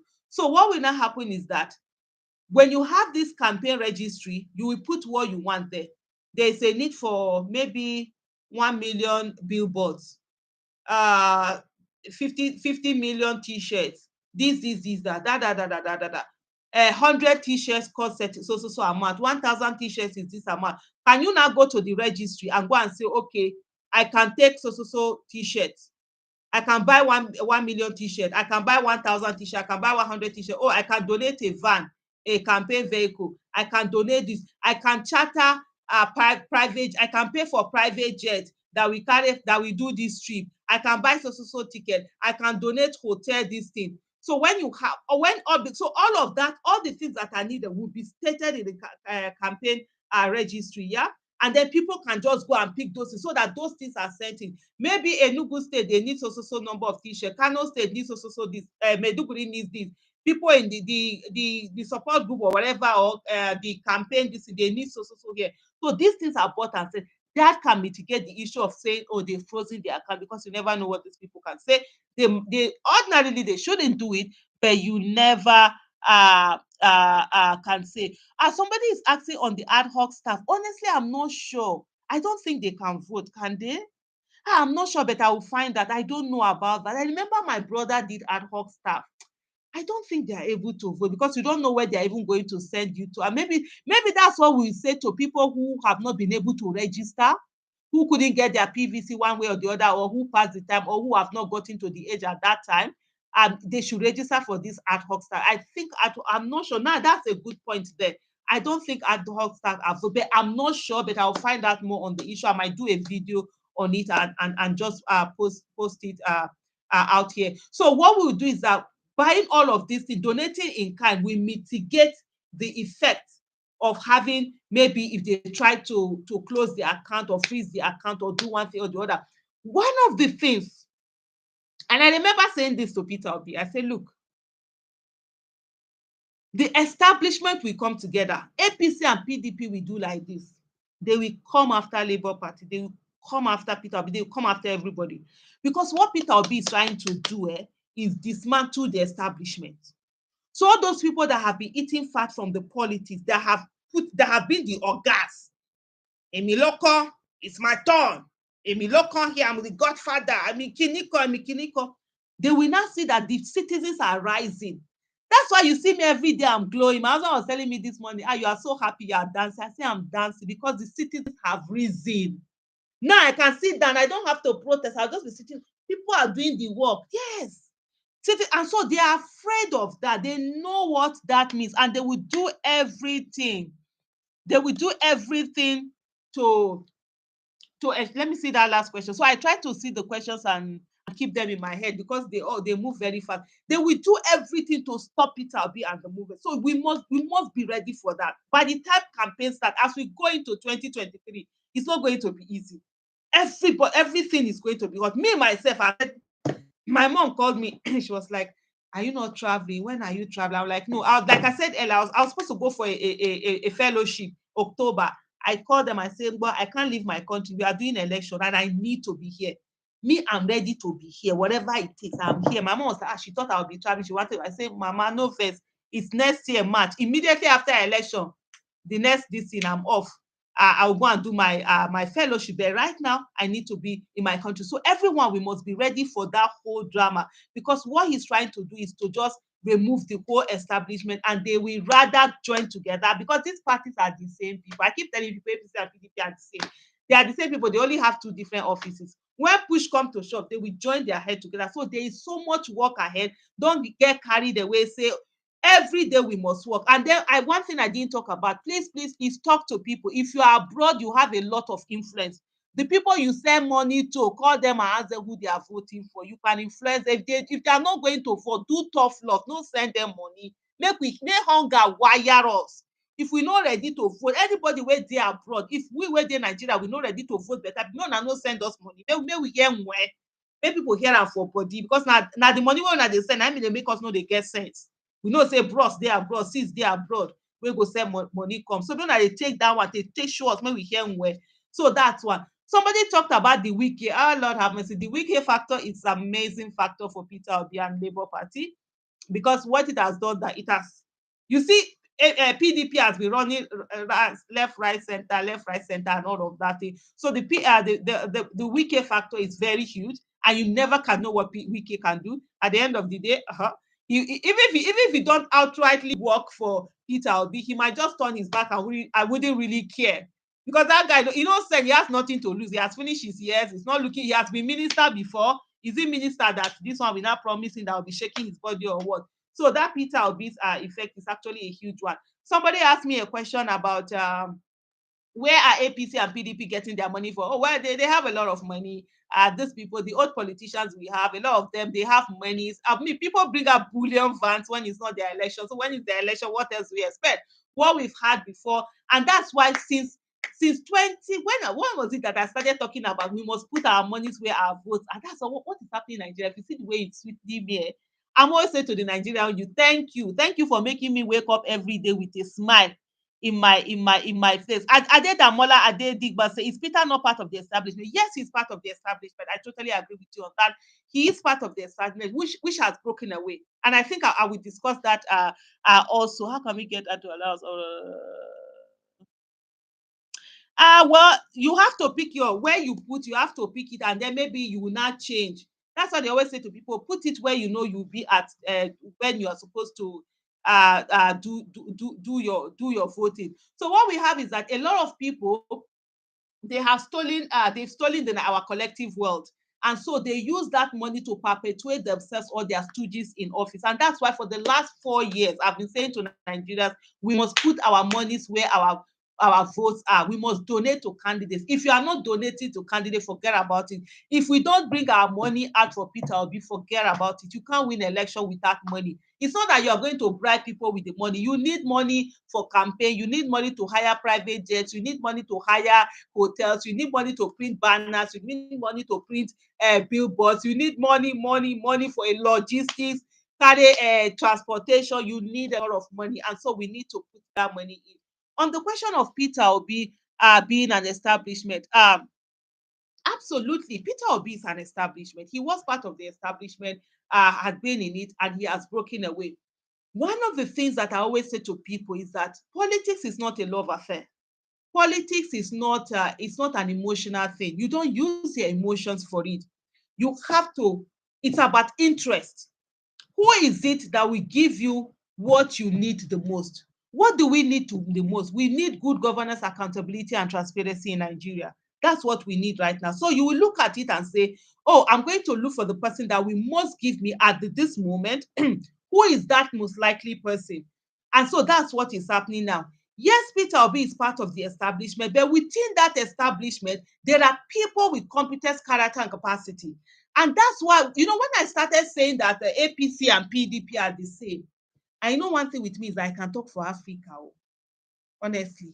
So I've seen me, I've done like an hour, 30 minutes already. So one of the things I've always, when I started saying that APC and PDP are the same, people, especially the PDP people, and they misconstrued it. When I started that thing, I would say, look, these people are, I wish I mean, they are totally the same. So what we must do is that we must not vote based on party. We must vote based on candidacy, based on competence. Our Family's Food Hut, yes, we are working on citizens agenda document where we are saying let people come together and bring all of these document, policy makers and all of that.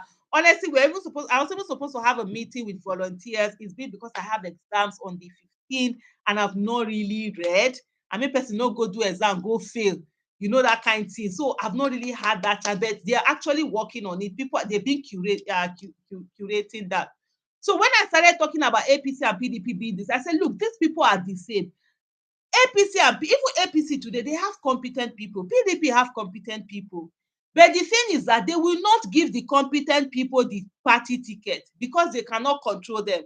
That was why they didn't give Obi now. If Obi had been in PDP, this job would have been a whole lot easier. Even in this, I said it in 20, I said if they had made Peter Obi the presidential candidate and not Atiku, even in 2019, a lot of us would have voted, would have closed our eyes with all the nonsense PDP were doing and still vote for them, but we were voting for the candidate. So that was why I was saying, vote candidate, not these parties are the same. So whatever what you do is that pick the candidates from the different parties, and that's why even up to today. Like when people are saying, oh, be spokesperson for Labour, I say I can't be spokesperson for Labour. I'm not partisan. I don't care for one party. Me is the candidate I care for. My House of Rep member is not even going to be a PDP. It's not even going to be a Labour person. But I'm choosing whoever it is that is the best. So yes, Peter Obi is part of the establishment that have moved out. But in that establishment, there are different caucus. So why don't we go for the competence within the establishment? And one of the things I say to people, when water is spoiled, like you have a bowl of dirty water, right? And you want to clean it, you can't expect that, oh, Pia, you will clean it. So what you have to do, especially with politics, because these people have entrenched themselves, it's very difficult to uproot them, which is what is being done right now. One of the things that need to be done is that you start throwing the dirty water away and be putting clean water. Throwing the dirty water away. As you are putting more clean water, the water will begin to light. It will be very brown. It will be to lighting. One day you have that clear something where people that don't have competence will not even dare to run for office. So that's what we are going for. And I totally understand. It's not as if, oh, for some people, oh yeah, Peter Obi, blah blah. No. Especially for me, there are certain things that Peter Obi has done that I'm not a fan of. And for me, I had to question those things. I really had to check them before I did. For example, the issue of he saved money. A lot of people are happy with it. He saved, and what nonsense is that? Who were you saving money for? What were you saving money for? I'm a businesswoman, he's a businessman. You don't save money. You use money judiciously. Because what your 1 billion could do when he was in government, you probably will need 10 billion to do it right now. So what were you saving money for? Governance is not about saving money. Governance is about using money judiciously. You don't waste. The only saving you do is from the excess money being wasted, you save for that and put it into something. Put it into developmental projects and all of that, infrastructure and all of those. Not that you go and keep money in the account. When you keep money in the account, somebody will just come and eat it, or somebody will come and steal. I had an issue with that. And as he goes into an election, we are not sending him to go there to go and be putting money in account for what? Use the money to develop Nigeria. Use the money to build roads, to build bridges, to do infrastructure. Let's have 24/7 electricity. So those are some of the things. Uh,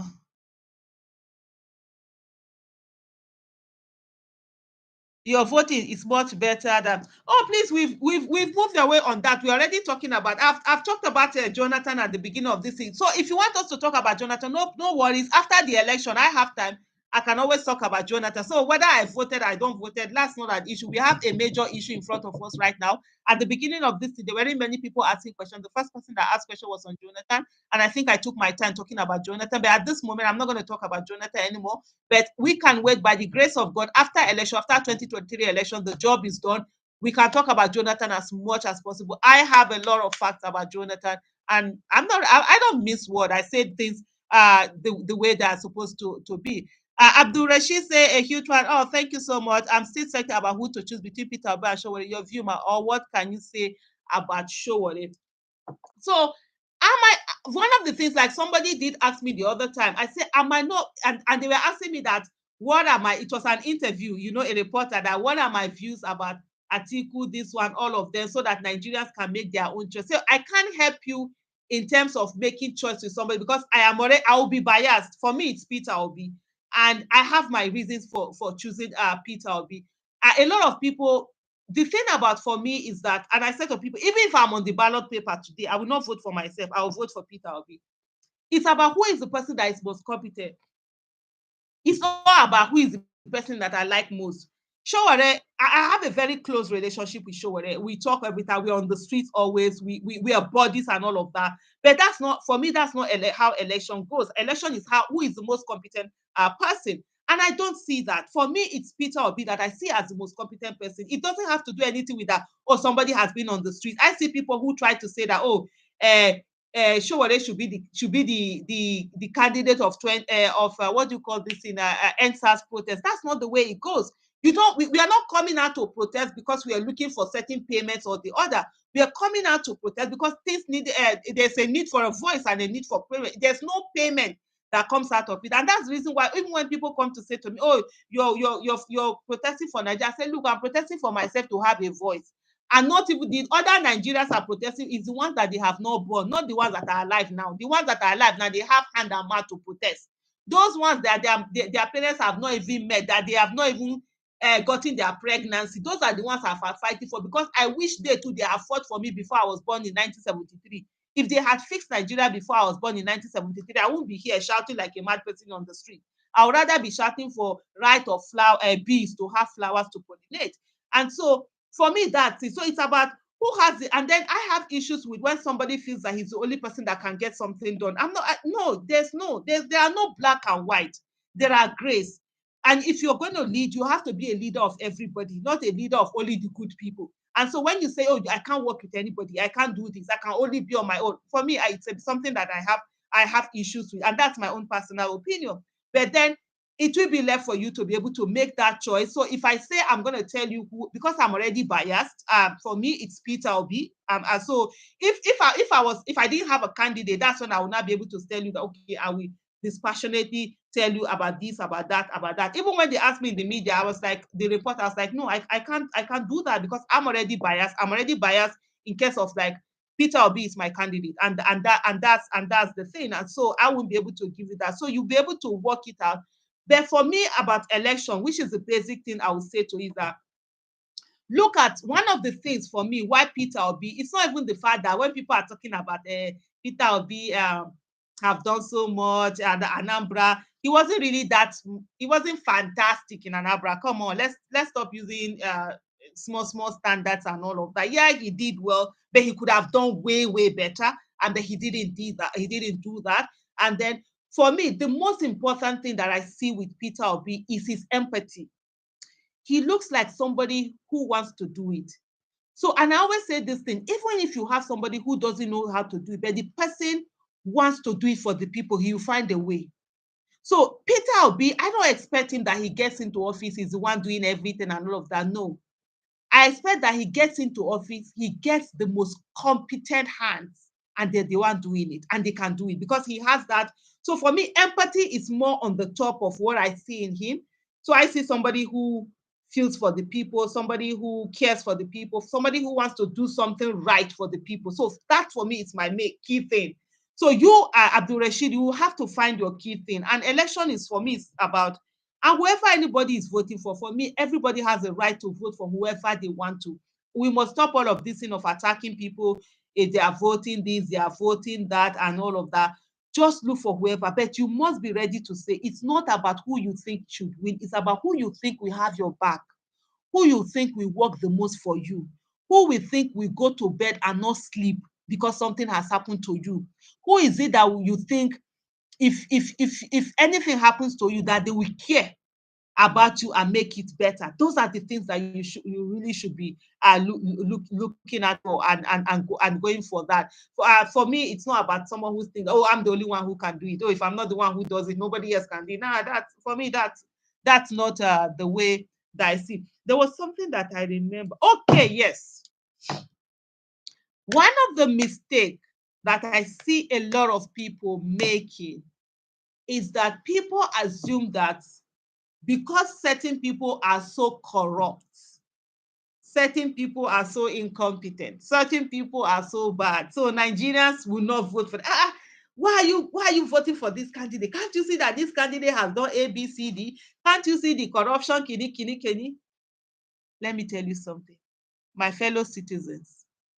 A lot of people want the corruption to continue. You know, in Nigeria, there's association of mothers of people who are doing 419. You think they want somebody that will come and be doing the right thing? No, they want somebody that will continue, and the something will continue like this. Many people are stealing from their work of place. Many people are not going to office, they are collecting salaries. Many people are doing a lot of corrupting. So they want the corruption to continue. So they will vote for people that are most corrupt because they know those people will be doing their corruption while they will be doing their own corruption. So those are things that I see a lot of people okay, David Williams say, Aisha, could you make a poster of your according picture for say you're a lioness already did not prepare for this election? Cannot we? Could you talk about the Pandora list? Yeah, David will. Okay, yeah, that Pandora list was also something. Stop making it seem like your view about it is always the best. This is something I've noticed you doing lately. Spectacular. Thank you so much for noticing that. So I don't know. Can you say further? How do you think that my view, what I think my view, how I make my view to be the best?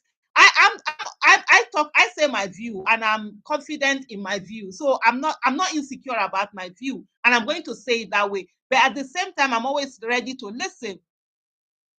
I'm already say, okay, Pius Moye say, tell Showore to stop attacking. Well, it's something that I can't do. He's an adult. I don't know why he does that, but he is an adult, and it is what it is. He'll be the one to have to stop that.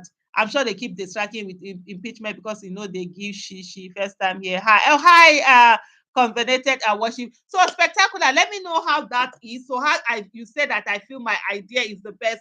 I'm not saying my idea is the best, but I'm very confident in my idea. So, and then I'm always ready to listen. That's why the reason why when we're talking, maybe you just came in here. I say I listen to dissenting opinions because there are opportunities for us to learn from another thing. And if you have something, an opinion, hey, bring it on, state it here, and all of that, and we could get that done. For me, one of the things I love doing is I love learning. I learn every day, and that's the only way I get better. I bet when I have opinion, because I don't talk. And one of the things, okay, maybe one of the things, and I think a lot of people, whether they don't notice, I don't talk about many things. If I don't know anything about something, I don't talk about it. I only read and listen and learn from it. But if I know something about something, I'm going to talk about it, and I'm very confident in what I'm giving, because before I say something about something, I actually read it, know it, learn it. I don't talk anyhow. I remember one time, was it BBC or something? They called me and they were like, oh, they wanted me to do an interview on what? On the economy. Yeah. Now I looked, I said, what do I know about the economy? I think that was during, was it whether the border closed or what was it? One of these things they wanted me to make, and I said I don't know anything about economy, so I'm not going to talk about it. So I don't talk about things I don't know, but the things I know, I'm very confident when I talk about them. So, like I was saying earlier, one of the things we have to put into consideration is the fact that there are people who want corruption, so they will vote for people who are corrupt. So Put that at the back of your mind, because I see a lot of people for saying, how can you be voting for this? Can't you see they want it like that? They want it like that. Some people, a lot of people want, when you see somebody they know is sick, cannot do anything, can really, they want him there so that they will be the ones that will be the organs. The person will not be able to handle power. Now that's what happened with Buhari. A lot of people are the one doing things all over the place, and they also want to have that too. So they will do everything to bring it in. So if you're able to know this, it will help in terms of that. Then yes, there was something I forgot to mention, which was the Pandora papers. So for me, the Pandora, this was something that I wait someone like, okay, this, what is this here? This is it, this is it, this is it. And when my assistant, that was the first thing I said, okay, by the time I was looking at the candidates, I was saying, okay, Peter Obi was this thing. I said, okay, go and do your research and give me what the findings are. Go and check this, check the Pandora papers. Check. There was also another statement that when they said that Peter Obi had driven the Northerners out of Anambra State, that too was something that was, I said, go and check that his issue of money savings. These were some of the, what other thing? I think there was another thing, I can't remember, that I was having issues with. And that's why many people noticed I didn't jump out immediately to say, oh, I was supporting Peter Obi. And when the Pandora this thing came, and it was this thing that they had was the fact that, and correct me if I'm wrong, was the fact that he had certain monies outside, which was his own money, which like a Nigerian that they say you shouldn't have an account outside. That was some, and then he had that outside. Then the other one, I was like, okay, for me, from the checkup, is it stolen money? Is it government money? Is it this thing? No, it wasn't, but it just that there was money, family, the business or whatever, they still had account out of the country. And I'll say that and say, okay, I'm weighing that. Okay, this is not stolen money. He didn't steal money. He didn't loot money. He didn't carry people's money, but he had his own money out there. Well, Aisha, can I live with that? Yes, I can live with that. When I see the other options that are on ground, other options of people that have seen that have looted Nigerian money, that have taken away Nigerian money. Oh, Aisha, can you deal with somebody who has his money outside? Even though, yeah, there's a law which says it might not, the law might not make sense to a lot of people. Yeah, it's still law. It's just like when when the government said that they had banned Twitter. Me, I was on Twitter. As far as they were concerned, we were breaking the law and they were going to prosecute us. As far as I am concerned, that's a law I'm ready to break and face the consequences for it. So I weighed that. I was like, okay, for me, that was, I checked that also. Then on the issue of the Northerners that he drove them, it turned out that he was not the one. It wasn't in Anambra State. It was actually, I think they said Imo State, where they had ID cards. They made people to carry ID cards. Because the first thing I was like, how do you make people to carry ID cards in their own country? And there's no, as far as I'm concerned, no Nigerian is more Nigerian than any Nigerian. I've said this before. I've said this a lot of times.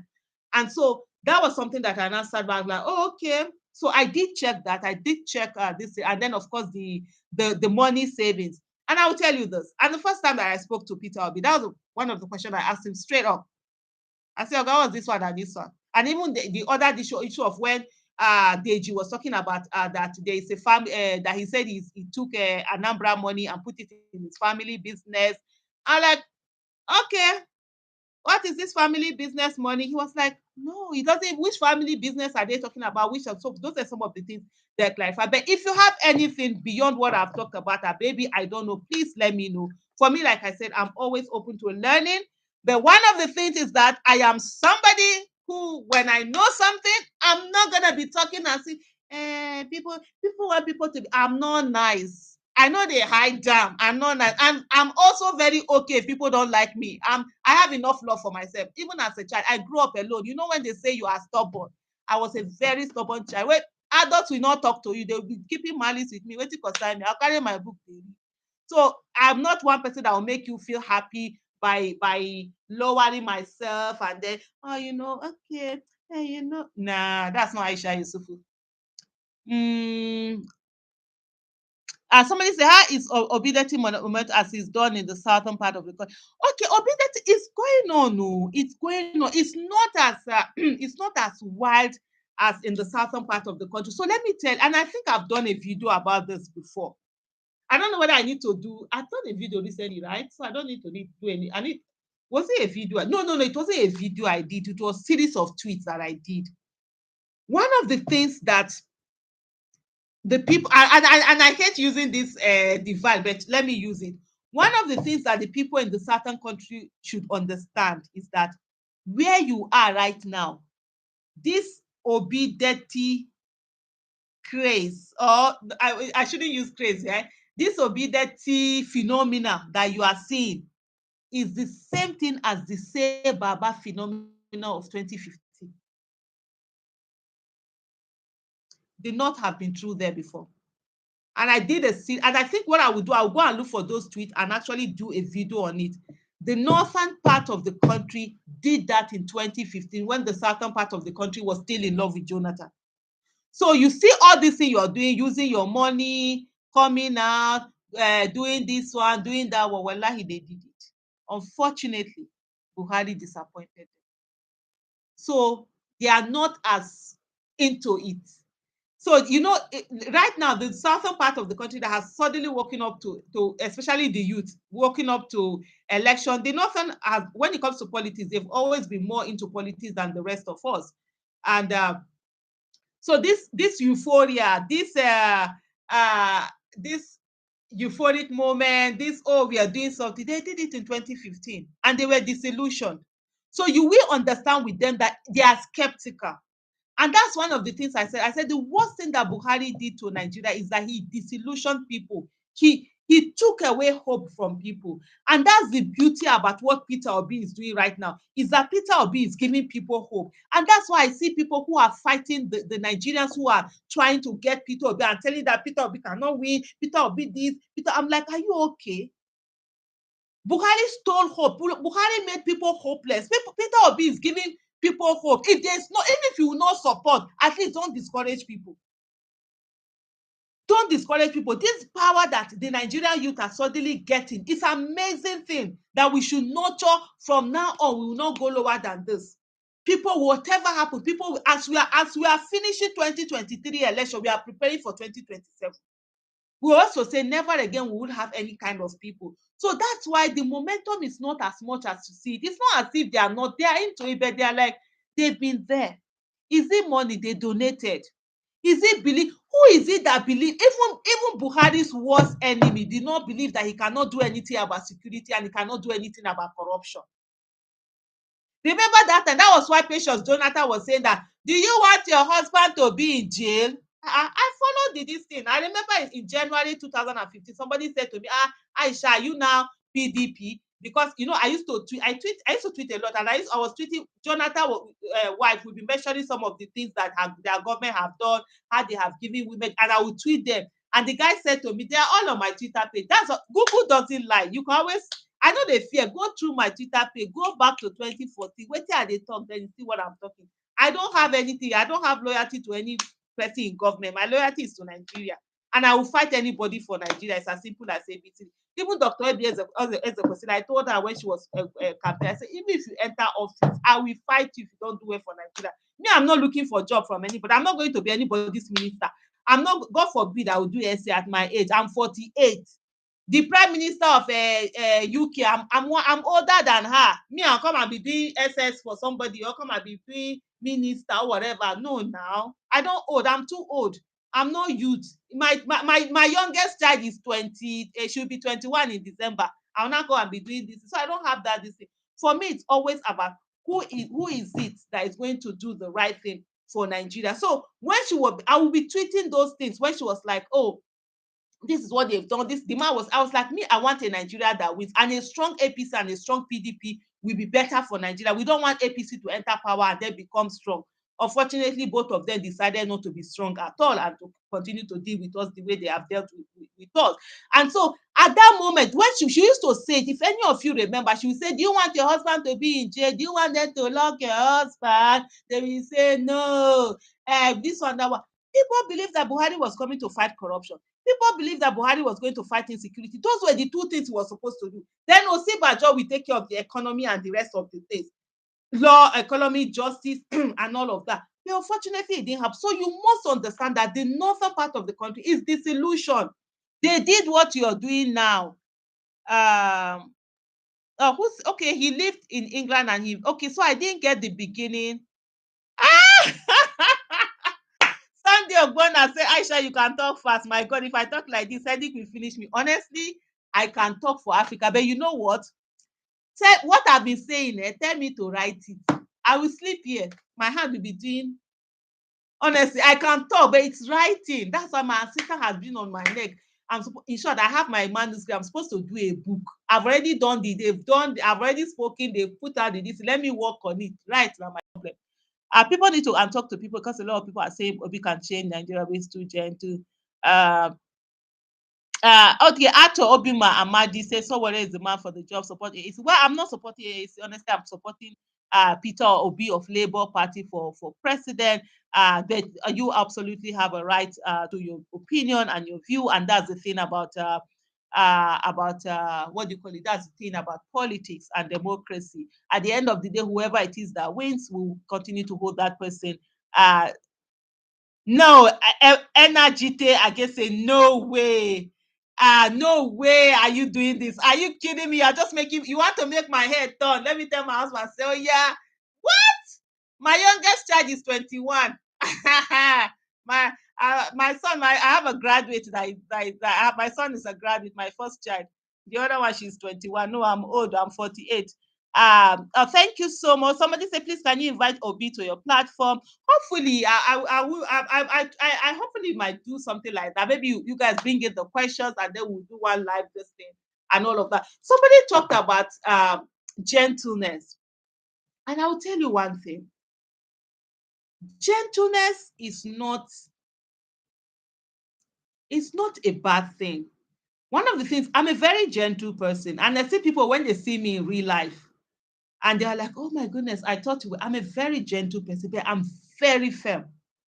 Normally, that's why I don't even like that people know me so much. Normally, I will come to a place like this. I will just sit down. A lot of people. I remember 2015 or there. I was going to talk at a part. Was this Nasarawa School, University or some state university? And then I went there. I was sitting down. So they were all. I think I was the only female. So I think we were like about 7 or 8 of us. We are going to give speeches to the students. And then I was just sitting down, just gently and everything. This guy, so after when it was now my turn to speak and I started speaking and the whole hall went, when they finished, the guy came to me, he was like, oh my goodness, that the first time he saw me sitting that way, he was thinking, what is this woman doing here? Because I look so quiet and so meek. Normally, if you see me, I'm a very quiet, I look meek. I mean, why do you need to show your this thing for? I always say that for me, it is people that are higher than me when you want to do anyhow that I will deal with you. But even somebody that is slower, either low, I'm not using that word in a derogatory speech, but this is that I have more advantage or this thing over. I don't take advantage of that. Why should I be showing this thing for some?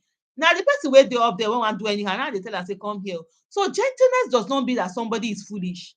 It doesn't, and that's the thing. That's the thing about what people did. When I kept saying, they kept saying that, oh, Jonathan is no, he wasn't. He was just being mumwish. There's difference between being gentle and being, how do I, timid and not knowing this thing. Peter Obi is not timid. You understand? And yeah, he has a gentle this thing, but he's also firm from the little I've seen of him. And if you guys have noticed, in the last few this thing, he has been more assertive. You understand? Before, yeah. And if when people were saying that, oh, he was respecting Atiku, yes, of course, you will see him, you greet him very well. Me, if I say, I will tell you, yes, sir, yes, ma, but that doesn't mean I won't hold you accountable. I'll tell you what you want to do. So he's a gentle person, but he's also a firm person, and that's what is most important. And he's somebody who is daring. Because for him to have even left PDP, you understand? I remember when people were saying, "Oh, when he didn't come out." I remember doing a tweet. I'm like, "Oh, you people are following somebody that doesn't even have the guts to even come out and say he will run." It was actually Peter Obi I was talking about. I was like, oh, this one is dead. But when he now ran, I was like, okay, fine, that's good. When he left PDP, it takes a lot of guts to do what he did by leaving PDP. Honestly, many people don't understand what that means. It takes somebody who is ready to say that no wahala. Even if I don't get it, no problem, I go home. But I'm ready to put my foot down. And that was exactly what he did. A lot of people that you see them there, you see those your people in offices there, they are most of 99% of cowards. They can never dare and do something on their own like that. They would rather sit down, no matter how they kill them, how they do them, how they see them finish. They will sit down in that position because they want one crumb or the other. But for him to even be able to leave PDP and pitch with and almost who knew about that time? Labour just stay there now. Can Obi win in the north? Obi might not win in the north. Obi doesn't need to win in the north for him to win presidency. Okay, honestly, I don't know. I just even this thing, I think I just said testing. Somebody is asking me when will I be doing a live program again. Honestly, this one I was just like testing. I just say, okay, this live. I think I've only done live before I talked about my financial literacy thing. But I might see, maybe I'll make it but the things I have truth. So I don't know. Maybe I'll make it like a weekly thing, maybe like Saturdays or something, and just maybe find a particular time, maybe like 9. I will try and see because I really do have exams and I just need to start really reading. But I'll be done with my exams by 25th. Maybe maybe let me just see. Then I'll put it out and say maybe on Saturdays or something. Then we'll be doing it weekly. So that's something. So for Obi to really leave PDP, it took a lot. That's not something that a gentle or somebody who is timid. So there's difference between gentleness and timidity. And leaders should be gentle. That's the one that we are used to, because Nigerians we are used to people. Even our parents, I always say that parents were the number one oppressors, so they were not allowed to speak. They will call you a stubborn child. They will tell you keep quiet. Adults are always right. So you grow up expecting that people will just shut you down. No. So gentleness is different. It's timidity. When somebody is timid, that was what the other one was. That's not being gentle. That was being timid and afraid. You were president and you were still behaving like the child without shoes. And that was it. So he's not as if he's timid, he's gentle. Yes, gentleness is needed, but he's also firm, he's bold, he's courageous. We've seen that with even his own effect, he taking that action and saying that I'm leaving PDP, even though this is a huge platform. He probably could have gotten a vice president again. You understand? Atiku would have taken him as a vice president, so that would have been a short distance. But he was ready to say, you know what? I can do this, and I'm going to. And even if I don't get it, no wahala, we go home. For me, that's something, because you need somebody who is courageous. So I think that people should not look at somebody's persona and think that, oh, you have to be good, good, good. No, I can always say to people, why do you need to show your power or anything? It's people that are not confident in themselves that need to be show that, oh, they are strong, whatever. Be gentle, but you be firm. And if anybody do anyhow, well, lie the person will see anyhow. For the issue of yeah, exactly. And then, yeah, absolutely. I don't know who is the person that said it because it just went up, but you are absolutely right. A lot of people mistake gentleness for weakness or timidity, and then mistake a gra for strength. Because strength is not, oh, when you're like, some people you see them, bah, bah, bah, they will make noise. But when the push comes to shove, they are nowhere to be found. I'm telling you. That's why they will shoot tear gas, bah, everybody will run. Strength will make you sit down there and say, yeah, come and do your worst. Let me see what you do. That's what they call an inner strength. So it's not that I totally agree with you. Good morning, able woman. Where is this one funny from? Are we in morning now? Good morning. I hope we are not morning here. Oh, yeah. Oh, wow. It's almost morning even in Nigeria. Okay, good morning. We are still in evening here. Blandy say, love you so much. And always said, oh, thank you so much. Thank you so much. I do not take your words for granted. And please feel free to criticize me. I love criticism. You understand? It's something that will make me better. So drop it there. Like somebody had said, okay, I asked whether I should speak softer, but somebody did say that I always speak as if I always know the truth, which is something from his own. But I think for me, it's the confidence. Some people think confidence is something. I have confidence. I'm not going to lie to you. I'm very confident because before I talk about something, I actually do read about it, get the knowledge. And when I don't know something, I don't talk about it. I rather learn. I listen. I go out and listen and know what's going on. So I'm afraid people are here to wake up and vote. Whereas in Nigeria, are very comfortable with that. People are waking up, and people are just afraid. And then there are a lot of people. One of the things you must understand that a lot of people are afraid. After 2015 election, the thing that PDP supporters did to destroy our democracy is when they started attacking people for not voting Jonathan in 2015. When first of all they refused to take part in they will say, oh, you are the ones that voted him in, you are the ones that will make demands on him, right? That was the first thing they did. Then later on, after the 2019 election or just before 2019, they now started making people to apologize. They will attack, hey, me and them, we fought all sort of this. It's a moi where I sit down, vote my vote, that I have a right to vote in the constitution. You are coming to tell me to come and apologize for voting. Are you okay? You shark shite. Iye me. Gbẹdẹ máa fẹ́ àgbùsọ àga àgògòrè. Mẹ́tò ètò èyọ. Me I enter my language na. And you saw I was shocked, a lot of educated people were actually coming out to apologize for voting in 2015. I'm like, what? And so that now has made a lot of people afraid. They don't want to come out and say it. So that by 20 this year, you not come and tell them to come and apologize. There are people who want, for example, who want to support Peter Obi, but they are afraid to support Peter Obi. What if Peter Obi gets into office and he doesn't do well? Then you people now, they will now come and start telling them to apologize.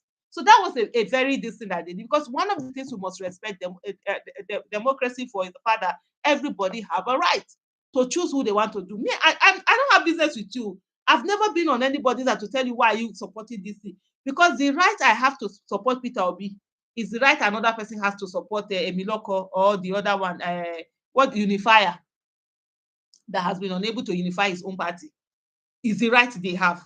So that if they tell me not to support Peter Obi, I won't listen to them. So I won't tell them that. So there are a lot of people. So but what needs to happen also is that many other people are waiting for the momentum. They are waiting for the momentum whereby, oh, they will see that it's as if Peter Obi get chance. So it's as if Peter Obi get chance. So don't worry. When Peter Obi drops that account and they hear say money don't the enter baga, igbaga, igbaga. You know something I just said, I'm like, oh, when we did the account, we now say, oh, maybe in 1 hour, how many millions and billions will be raising and stuff like that.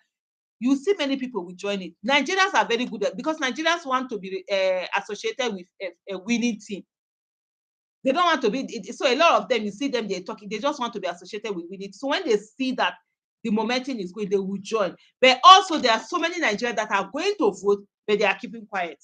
I have some friends like that. I've seen a few people on Twitter. There's one lady I saw, she even actually said that she's not afraid to mention who it is that she wants to vote with, all of the things that were going on. And I kept saying this when people were actually attacking people and making them to, like when we started this conversation earlier, somebody came here to come and tell me that, oh, he doesn't trust somebody who voted for Buhari earlier.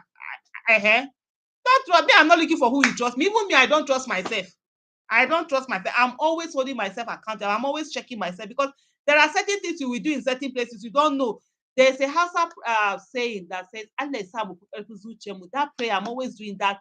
May God give us the strength to be stronger than our mind, so that when your mind is telling you to do certain things that are wrong, you should be able to override your mind and say no. So if somebody say they don't trust me, I'm not looking for vote. I'm not running for office. Don't trust me now, but trust the system that is going on. And one of the things I always say to people is that, look, if you can endure this bad governance, well, like me too, I can endure it. No wahala. Wetin they no be to carry pure water for. Even if there's no food, me I no get shame. I go carry pure water for my head and hawk. Now still I no go steal. But anything, any job, blink, I go do am. So it's not about whether that person or the other one. Please make more videos in Hausa. It will help the movement. Yeah, I've done a few videos in Hausa. Unfortunately for me, which is actually a shame, right? English is the language I'm most comfortable with. So even when though I speak Hausa very well, but because even when I'm speaking Hausa, I'm speaking language, then sometimes you'll be looking for them like democracy, like this. You can't find them in your own language, which is a shame. But English, of course, is the language we learn it, we read, and all of that. Okay, thank you, Aisha. You answered the question right about the gen. I played to get to there. Okay, thank you so much. uh Abdulrashid Abdul Rauf. I don't think that rumor is not right. It's not right at all. It's just mischief, this thing. And even for like uh uh for the main person that has been talking about that, I actually asked her when we spoke with Peter Obi. It was one of the things I put forward to him. And he even explained, like he said that day there was somebody that was there when Adeyanju went to him, right? And they had that discussion. He would never talk about any money. He said, which money, which family business he put any money into and all of that. I don't think it's right. And even how can somebody be so daft that you just see somebody for the first time, then you start telling him that you put money in family business? How does somebody say something like that? And we haven't seen any empirical evidence to do to that one. So if there's anyone with that empirical evidence, please let us have it. But as far as saying, as you don't need to approve voting, but there's nothing wrong for getting decision. Oh, it can now joke. Oh, you don't get it. It can now joke. I think I was talking maybe. So this is the thing. Sometimes when you're having conversation, we don't listen to each other. I always love to listen to each other. I said to you, my decision was not right. That even if today is 28th of March 2015, I will still vote Buhari. And the two people are there, Buhari and Jonathan, I will still vote Buhari. The onus is on Buhari that he decided the vote that was given to him to do the right thing. He didn't do it. If Buhari, even when Buhari entered office, the first thing appointment I said he should make would have been to choose what's this man, the former governor of Lagos State, Fashola, as his chief of staff. But he decided that he wanted to choose Namu Namu, the Kaduna Mafia, and all of that. So Njoku, it's not a bad decision on myself. And I've all the things that Buhari have done today, Jonathan did them. The only thing is that Buhari did was, and Buhari had 8 years, while Jonathan had, is it 5 years or something like that. So you can't tell me it's a bad decision when people were being killed. Jonathan used killed protesters. Jonathan attacked the National Assembly. Jonathan attacked journalists. Jonathan arrested journalists. Jonathan stopped a governor from flying. Jonathan attacked opposition. Jonathan used DSS to arrest opposition members. They didn't allow Amechi. Jonathan and his wife almost removed Amechi from office. Jonathan did not allow governors to enter Osun State during the election. They arrested Lai Mohammed. They say he was loitering. Jonathan used soldiers to carry away newspapers. Jonathan allowed people to be killed without doing anything. Jonathan, people were killed, this thing, Buniyadi, children were slaughtered. Jonathan did not say a word. People were killed in Nyanya bombing. Jonathan did not say a word. He went to Kano to go and dance, and you are telling me that it's a bad decision. No, it's not a bad decision. You are the one trying to justify your decision. You did the same thing that people who voted for Buhari in 2019 did. Buhari was a failure, an absolute failure in 2019 that should never have been voted for again in 2019. But they voted for him just the way you voted for Jonathan. So don't try to justify what you refuse to see on me. Just like there are people who have refused to see that Buhari is not this thing. Minister of Orientation and Sensitization. So now I'm sorry, I'm not going to work for anybody. I've said that repeat. I've been saying that to 2014. I wonder why people can't hear. I don't want to, I'm not going to work. Even if I'm going to serve, which is not now, I'm not ready for service. Even if I'm going to serve, it will be an elective position. I would rather the people be my boss rather than one person be my boss. I would rather serve the people rather than go and be serving under one person that will be telling you this is that. No, I don't want to do that. Like I said to people, you see activism, I didn't enter until 8 years ago. I turned 40 before. That's the kind of person I'm a person of deliberate action. And whatever I want to do, I think through and I know when I'm ready to do it. I'm not ready to serve at this time because service entails a lot of things. One of the things that I'm doing, I'm working on two things I'm working on. Nation building and also personal development. I've been doing a lot of fellowships, and like I said, I had one that I was supposed to do in October. I've moved it to March, and there are others on the way. I just came back from the US from some. So for me, it's I'm developing myself so that if I ever get to time, I will know I will run for office because I'm competent. Right now, I don't think I'm at the level of that competency. I don't have the competence the way I want because anything I do, I don't do things half measure. I want if I ever get into office, I don't want the people of today to praise me. I want people 100 years from after I get into office to praise me. That for me is success. Anybody praising me now is not success. If I'm able to sustain my legacy to 100 years after, people are saying, wow, there was somebody who was an Aisha Isufu. She was in office and she did ABC. She did great. That's my source. So because of that, I need to build on my competence. I need to build on a lot of things. I've never worked for anybody. I've been a businesswoman. I've always done my business and all of that. So there are so many things about when it comes to bureaucracy, when it comes to the processes of offices and all of that that I don't know. And I'm actually very lazy. I wake up I sleep in the morning. You people, it's when you people are going to office that I sleep. So for me, that's not the best. The best way I can be of service to any government is by holding them accountable. One of the things, and you see, even right now, that's what I do. Anything that is happening that is this, Tiam, I've already sent. That's why I don't bother saying a lot of things. I don't say a lot of things on Twitter. I send it to Peter. I'll be like, I go don't do message. This. See what is. Even the other day when this person pointed out what's his name, Abdul Mahmoud, which was some I've never even checked his follow. I just send it to him. That's where for me, that's where this thing, even telling you, because there are many people that won't tell you when people get into office, they don't tell them what is on.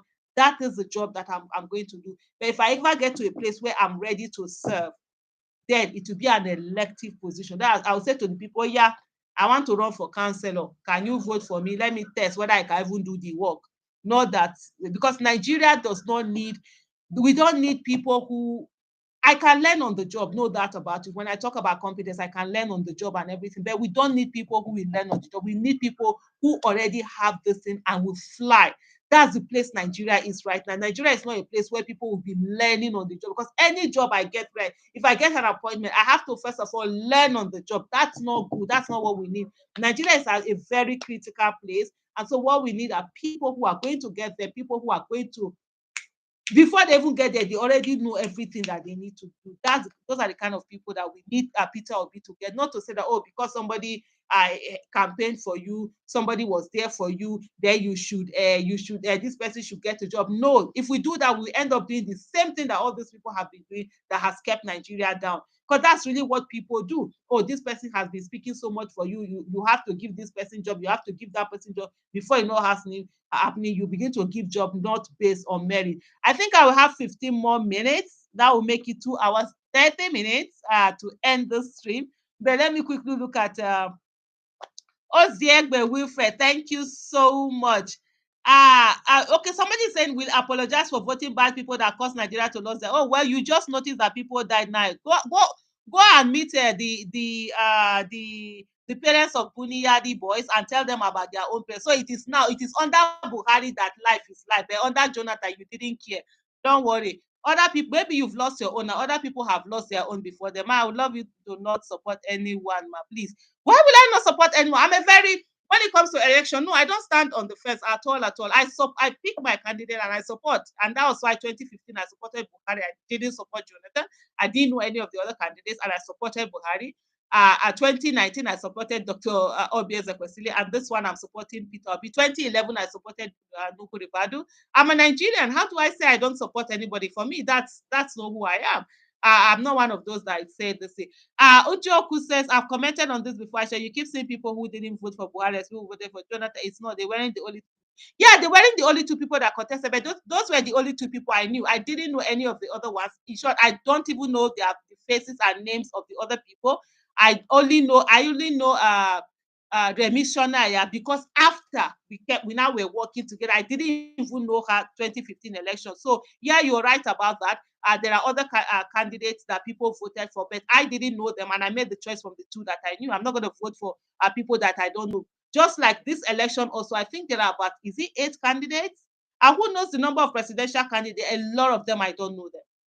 Some of them I don't even know their names. Some of them I never heard about them until after they say they won. Some I can't even remember their name. If you tell me to tell you their names, I don't know their names. So I'm not going to be voting for people that I don't know. So I use the people that I know, which is 2 people. And I'm very you're very absolutely correct about that, Njoku. The fact that there are other people that other people voted, but when most of the people that have always had this thing with were the ones who voted for Jonathan. So that, yeah, I agree with you. You have been outspoken. Yeah, I'm very outspoken. I've always been like that all my life. When I was like 4 years old, I went to my father and I told my father that if he doesn't take me to school, I will no longer go to school, because the neighbor that was taking me to school, he was doing anyhow. I've always been like that. Sometimes people say that, okay, Ade Damola. Okay, so I want you to scrutinize every elective people. So for me, for the presidential, I've scrutinized, and for me, I've taken Peter Obi. But you see, one of the things that I don't do so much, I don't even go after all of those the other ones. Once in a while, I do talk about them because, of course, I've already pitched my this. But the other ones, of course, are the that have not that I'm still going to focus on. Right, are my senator and my House of Rep members. I live in Abuja. I can't vote a governor. So all of these ones, I'm going to scrutinize them, and they probably are going to come from different parties. In 2019, I voted 3 different parties across. So me, I vote for candidates. I don't vote for parties. For me, that's just the way it is. But I have a candidate. I don't have a party. I have a candidate. Presidential is Peter Obi, and honestly, no apologies for that. I'm sorry. I'm not going to sit on the side and say, because I'm a Nigerian. Anybody that goes in there, they don't do well. I'm on the streets. I'll also be on the street doing everything. So I have how do I put it? Whether it's a right I have, yeah, but I also understand where you're coming from, where you feel I should just be like a commentator, you know. like those are so that I'll be unbiased. I'll be take this one, take that one. I totally get where you are coming from. But unfortunately, now I can't do that. My at this moment, it's not for me. When election comes, it's not the moment that I say that I'm going to sit down and be doing bias, unbiased comment. I've done commentary over the years. I've done a lot of videos. I've done a lot of TV interviews. I've done anything that you want to. There must be a video out there I've done about it. But when election comes, I pick my candidate and I go with my candidate. Like with Dr. Obi Ezekwesili, I went all over Nigeria with her campaigning, and hopefully this one too. If there's a space for me on the campaign team, I'm ready to do that. I'll go around Nigeria and campaign. My voice is what I have to give, and I can talk for Africa. Samuel Bennett, thank you so much. I think we have 10 minutes to go. Okay. Oh, what? No, no, no. I'm telling you, you must be pulling my legs. 18 candidates. Oh, okay. Adedamola, why are you not voting? Is it that you're not of age, or is it just out of choice that you're not voting? Can you just let us know that? What? Samuel is saying the same thing. Anthony is saying we have 18 presidential candidates. Are you kidding me or something? What? What? Oh my goodness. So you see, there are 18 presidential. I didn't even know they were that much. Nice, I was thinking like they were like 8 or 9. So all these 18, I don't know them. I think I know like I think I barely know. Sure, who is the other person? I know there was somebody. Is it Malik? I saw him once. I knew when he had a wedding. I think then there was another one that beat Mogalu. I think they were having some issue. I think those were the only ones I know. I now know Kwankwas. I think I know about 6 or 7. So I don't know these other candidates. And then somebody will now say to me that, oh, you should vote them because I don't know them. How do I even put them in consideration? The same thing for me. 2015 election, I only knew 2 candidates. 2011 election, I knew more. In short, Nuhu Ribadu was the reason why I got my voters card. I've never been one to vote for who is the most popular candidate. What do I need? I vote for who I'm convinced about. That's why when I finish voting, I know they see now they say I dey regret my because I dey open eye before I vote my vote. If the person now enters and they are suffering, hello, when the only reason why Buhari got as bad as is because people refuse to come out and make demands on it. If we had come out early enough to hold this Buhari, if we know they behave anyhow. Somebody said that why are you not considering Showore? Because at this moment, I see someone who is more competent, and that's the reason why I'm going for Peter Obi. Even like I said earlier, even if it's me on the ballot paper, I will not vote for myself. I will vote for Peter Obi. This is not about. It's not a romantic affair. It's not. It's not an emotional thing. It's about what is best for Nigeria. For me, that's what I think is best for Nigeria. Courage, Ola Osare, man. That looks like an Edo name. Assalamu alaikum. Wa alaikum salam ta'ala wa barakatuh. Thank you so much. You say from UAE. What you guys are doing to Nigeria is not fair. Please, please, please tell your government, because you are living there, I will say it's your government. Tell them to do better. Damian Ikpeazu, to police our polling unit and monitor our votes with our presence using our gadgets to record event in case of the. Absolutely, that's very, very important. We will sort of like we will need drones. People can donate drones. Not that they will donate, but they can donate the services that they will take all of these pictures. People should be there and ensure that results are transmitted. And so that's a very key thing, the electronic transmission of results. Please don't be afraid because INEC said they will do manual collation. That's different. There's still going to be electronic transmission of results, and then they will also do INEC. You have been there even during NSA, but not for selfish, but to save Nigeria. Well, I hope so. And for me, I want to keep always watching myself, want to keep hold myself. A lot of things, a lot of temptation, a lot of things have come. I mean, one time they did say they were going to make my business bigger, but one has to keep going. And we don't understand you anyhow. What are you doing? It's very important. Please spare the coalition of people have been able to embark on massive across rural areas. Definitely, I think they're going to start that. It's part of the things. I think I'm supposed to speak at one event like that. I think they want to do. I'm a scientist outside Nigeria. None of them is. Okay, yeah. So it's fair if you feel that none of them is has this thing, and then you're ready to stay out of the vote. Well, it's gone. Oh, by the way, you are not even in Nigeria. Okay, so that means that you are one of Nigerians in diaspora unable to vote.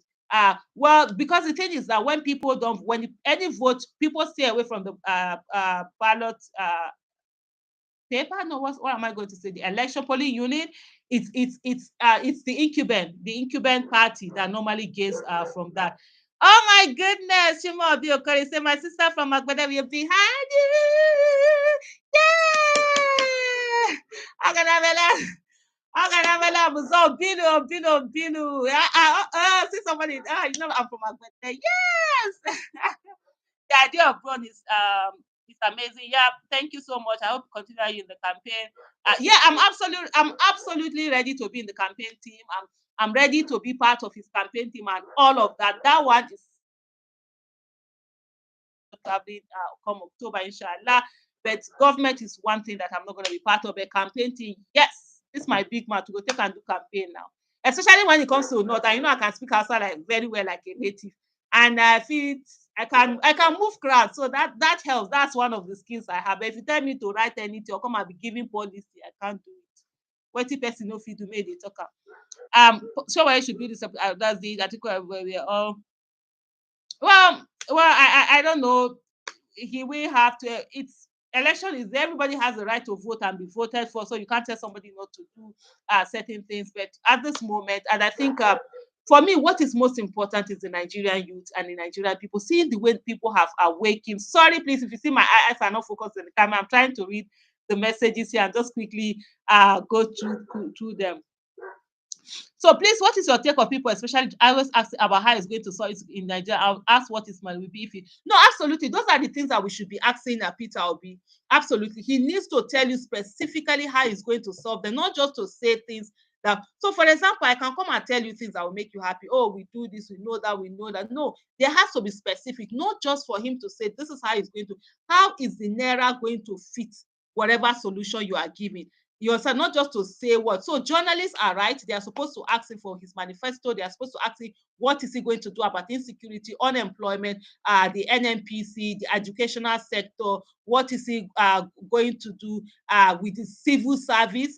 We need reforms. What is he going to do with the what is Orosaya's report? Is he going to implement it? What is he going to do with what's this other electoral? Okay, we have had some of the electoral reforms was a lot of things. These are questions that should be asked. The fact that we have, let's not put Peter Obi at the standards of people who are not up there. We must not put the bar that we need it up there, and he has to be asked all of those questions. So that's the way it's supposed to be. So it's not anything, but journalists are actually doing their job. If they are afraid to ask of the other people, because of course, you know, those who can't answer, they refuse to be there. Well, those are those people. And please let people not be afraid of that Peter Obi will make mistakes. He will make mistakes. He is human. I make mistakes. The thing is that when we make mistakes, you apologize for it, you take on the mistake, you learn and be better. He's not a messiah. He doesn't know everything. There are certain things that it might not be his strength to really talk about them. So what we know that yes, he should have a knowledge of it, and then what he does is to get a team that know more about it, and then coaching, he listens to them, he gets those ideas so that when he gets in, we're not expecting him that he'll be the one that will be the minister of defense or the chief of army staff or the chief of what's the other one, CDS, right? Chief of Defense Staff or Chief of Naval Staff or Chief of Air Staff. No, he's going to get in people who can do the job very well and put them there. What we want is him giving them the vision and them leading it. So please, people should not be afraid of that. Mohammed Buhari was not prepared for the job. Okay, I think the question just well, absolutely, it's just a shame. For 12 years, he kept contesting for that, and then he wasn't ready for the job. Even when you see, Mohammed Buhari could have done a lot for Nigeria. He had the National Assembly.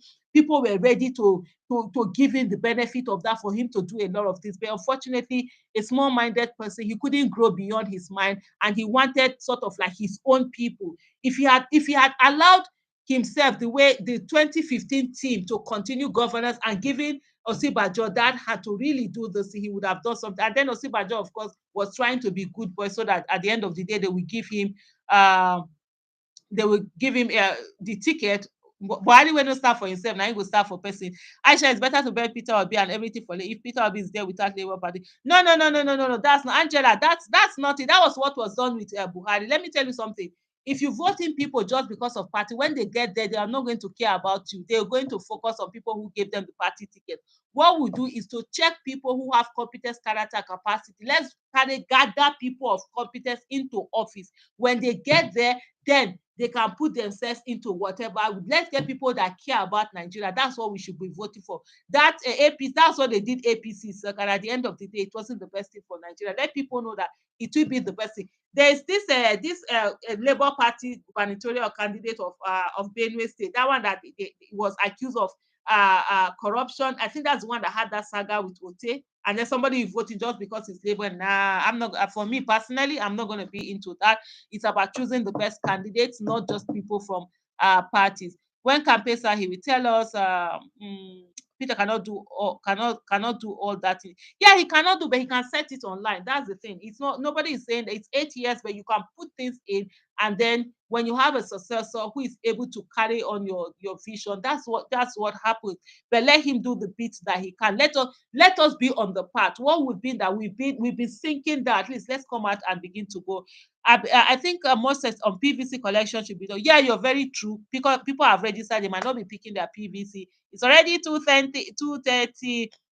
Ah, Augustine Sunday say, Aisha, what if Peter Obi does not perform in 4 years? Absolute question. That's the question we should be asking ourselves. And that's the reason why we should be holding Peter Obi's feet to fire. Not this one people say, that, oh, he's going to do well. No, you don't know whether he's going to do well. None of us knows that. And the thing is that there are two sides of governance. You have the demand side and the supply side. Those who are voted into office, they supply, and those who vote them into office, they make demands. So we must continue to make demands right from now on Peter Obi. Let him know that, look, him no uncertain terms, he has to give the best to Nigeria and work hard for Nigeria. And then if Peter Obi does not perform 4 years, by 2027, by the grace of God, we should not vote him into office the way that he was brought in. They will remove him and put somebody else. By the time we begin to do that, politicians will sit up, parties will sit up, they will begin to give us candidates with competence, character, and capacity. And then people who get into office, they will be afraid of the people and will do the right thing for the people. It's as simple as that. There's nothing like loyalty to any candidate. It's not a love affair. All we want is the people who will work for Nigeria. If you're not working for Nigeria, we should send you out. That was the same thing we said in 2015. I remember categorically 2014, 2015, we said if APC government come in and they don't do the right thing, we vote them out in 15, no, 2019. We vote them out in 2019. Unfortunately, a lot of people decided that, oh no, blah blah blah, this is it. We must begin to vote people out when they don't do the right thing. My concern is PO should unbox his solution for that. I'm sure no, there's nothing like that. What would they steal? Let them steal now. The thing is that if you say what is stealing, okay, if the person is stealing it and saying it, if it's what Peter Obi has already said, you know that the person got it from Peter Obi. If you say they will steal it, if Peter Obi doesn't win and another person wins, what do we want at the end of the day? We want a Nigeria that works. It's not somebody, it's not a particular person that fixes it. So that's what it is. So there's nothing like stealing. It's not secondary school now. Is it that secondary school where people are writing exam and they are doing like this? And we've passed that level now. There's the solution are all there everywhere. Knowledge share, it doesn't take anything away from you. Even if they know it, fine and good. Let them be talking about it. At least like a lot of you normally have been saying, Peter Obi have upped the stake. It's not the one that people are already going to be eating agbado and cassava by the roadside and hawking and plating here. They are not talking about issues. So let him up the stake, and that's what is really most important. Mr. Augustine, among all the available candidates, okay, I think I'll take my last question. I think is it Pius Monye? One of the things that people don't understand is that the northern part of the country are very educated and very enlightened. And I would say to you, they are, honestly, I am a child of both sides, and I am very biased about both sides. So that idea that people have that the northerners are not educated, it's not right too. They are very, very has never even been to school. He knows everything about politics, not just politics in Nigeria, but politics out of the world. So let's not carry that notion that Northerners are not educated. And one thing also is that they might not be educated Western, but a good number of them are educated in Arabic and Islamic this thing, and some of them can read and write. They can read and write. They might not read and write English, but they can read and write other things. In Hausa, they use Arabic to write Hausa.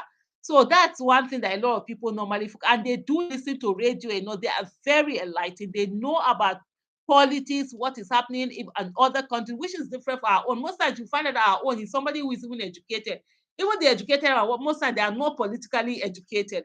So let's not look at it that way. The only thing that has been happening is that there's a lot of cultural and religious bias. That's just the main thing where they feel that, oh, it has to be either our own, where people, religion has a huge hold.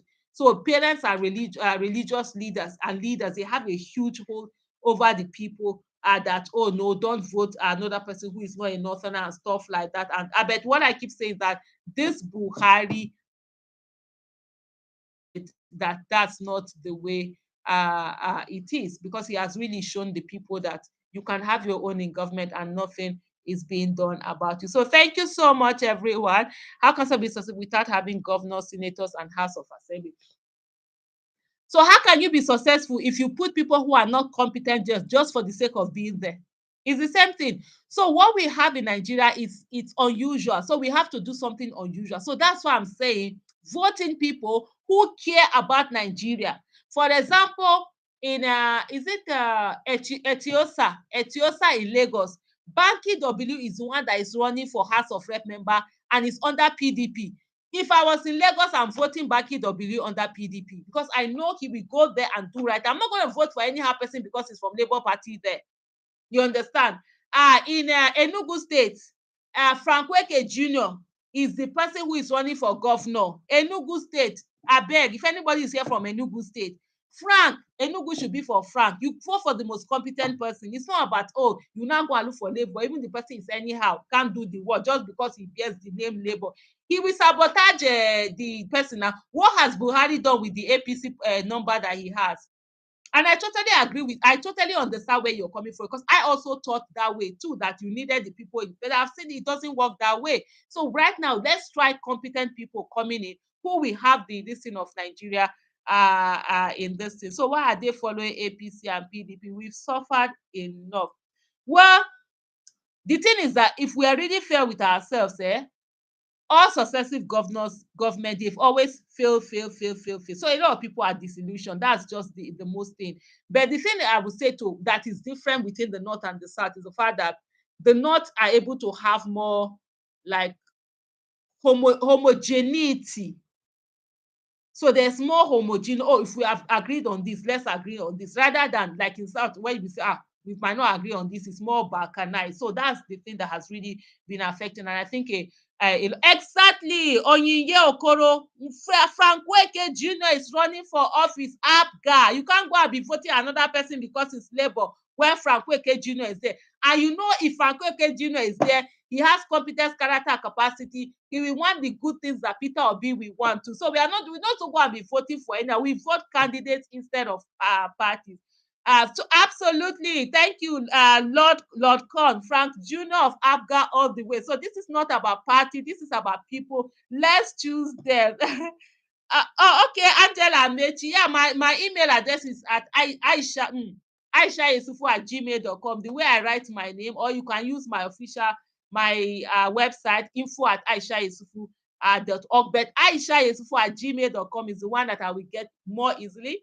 I'm the one that use that. That other one is my assistant that monitor it and bring in the message from there. So you just check my Twitter handle or here the way I spell my name, Aisha Yesufu@gmail.com. You can send me a mail and then we'll continue the conversation. But please, let's choose people with competence. It's not party. APC, they are there. PDP, there. What have they done? Nothing.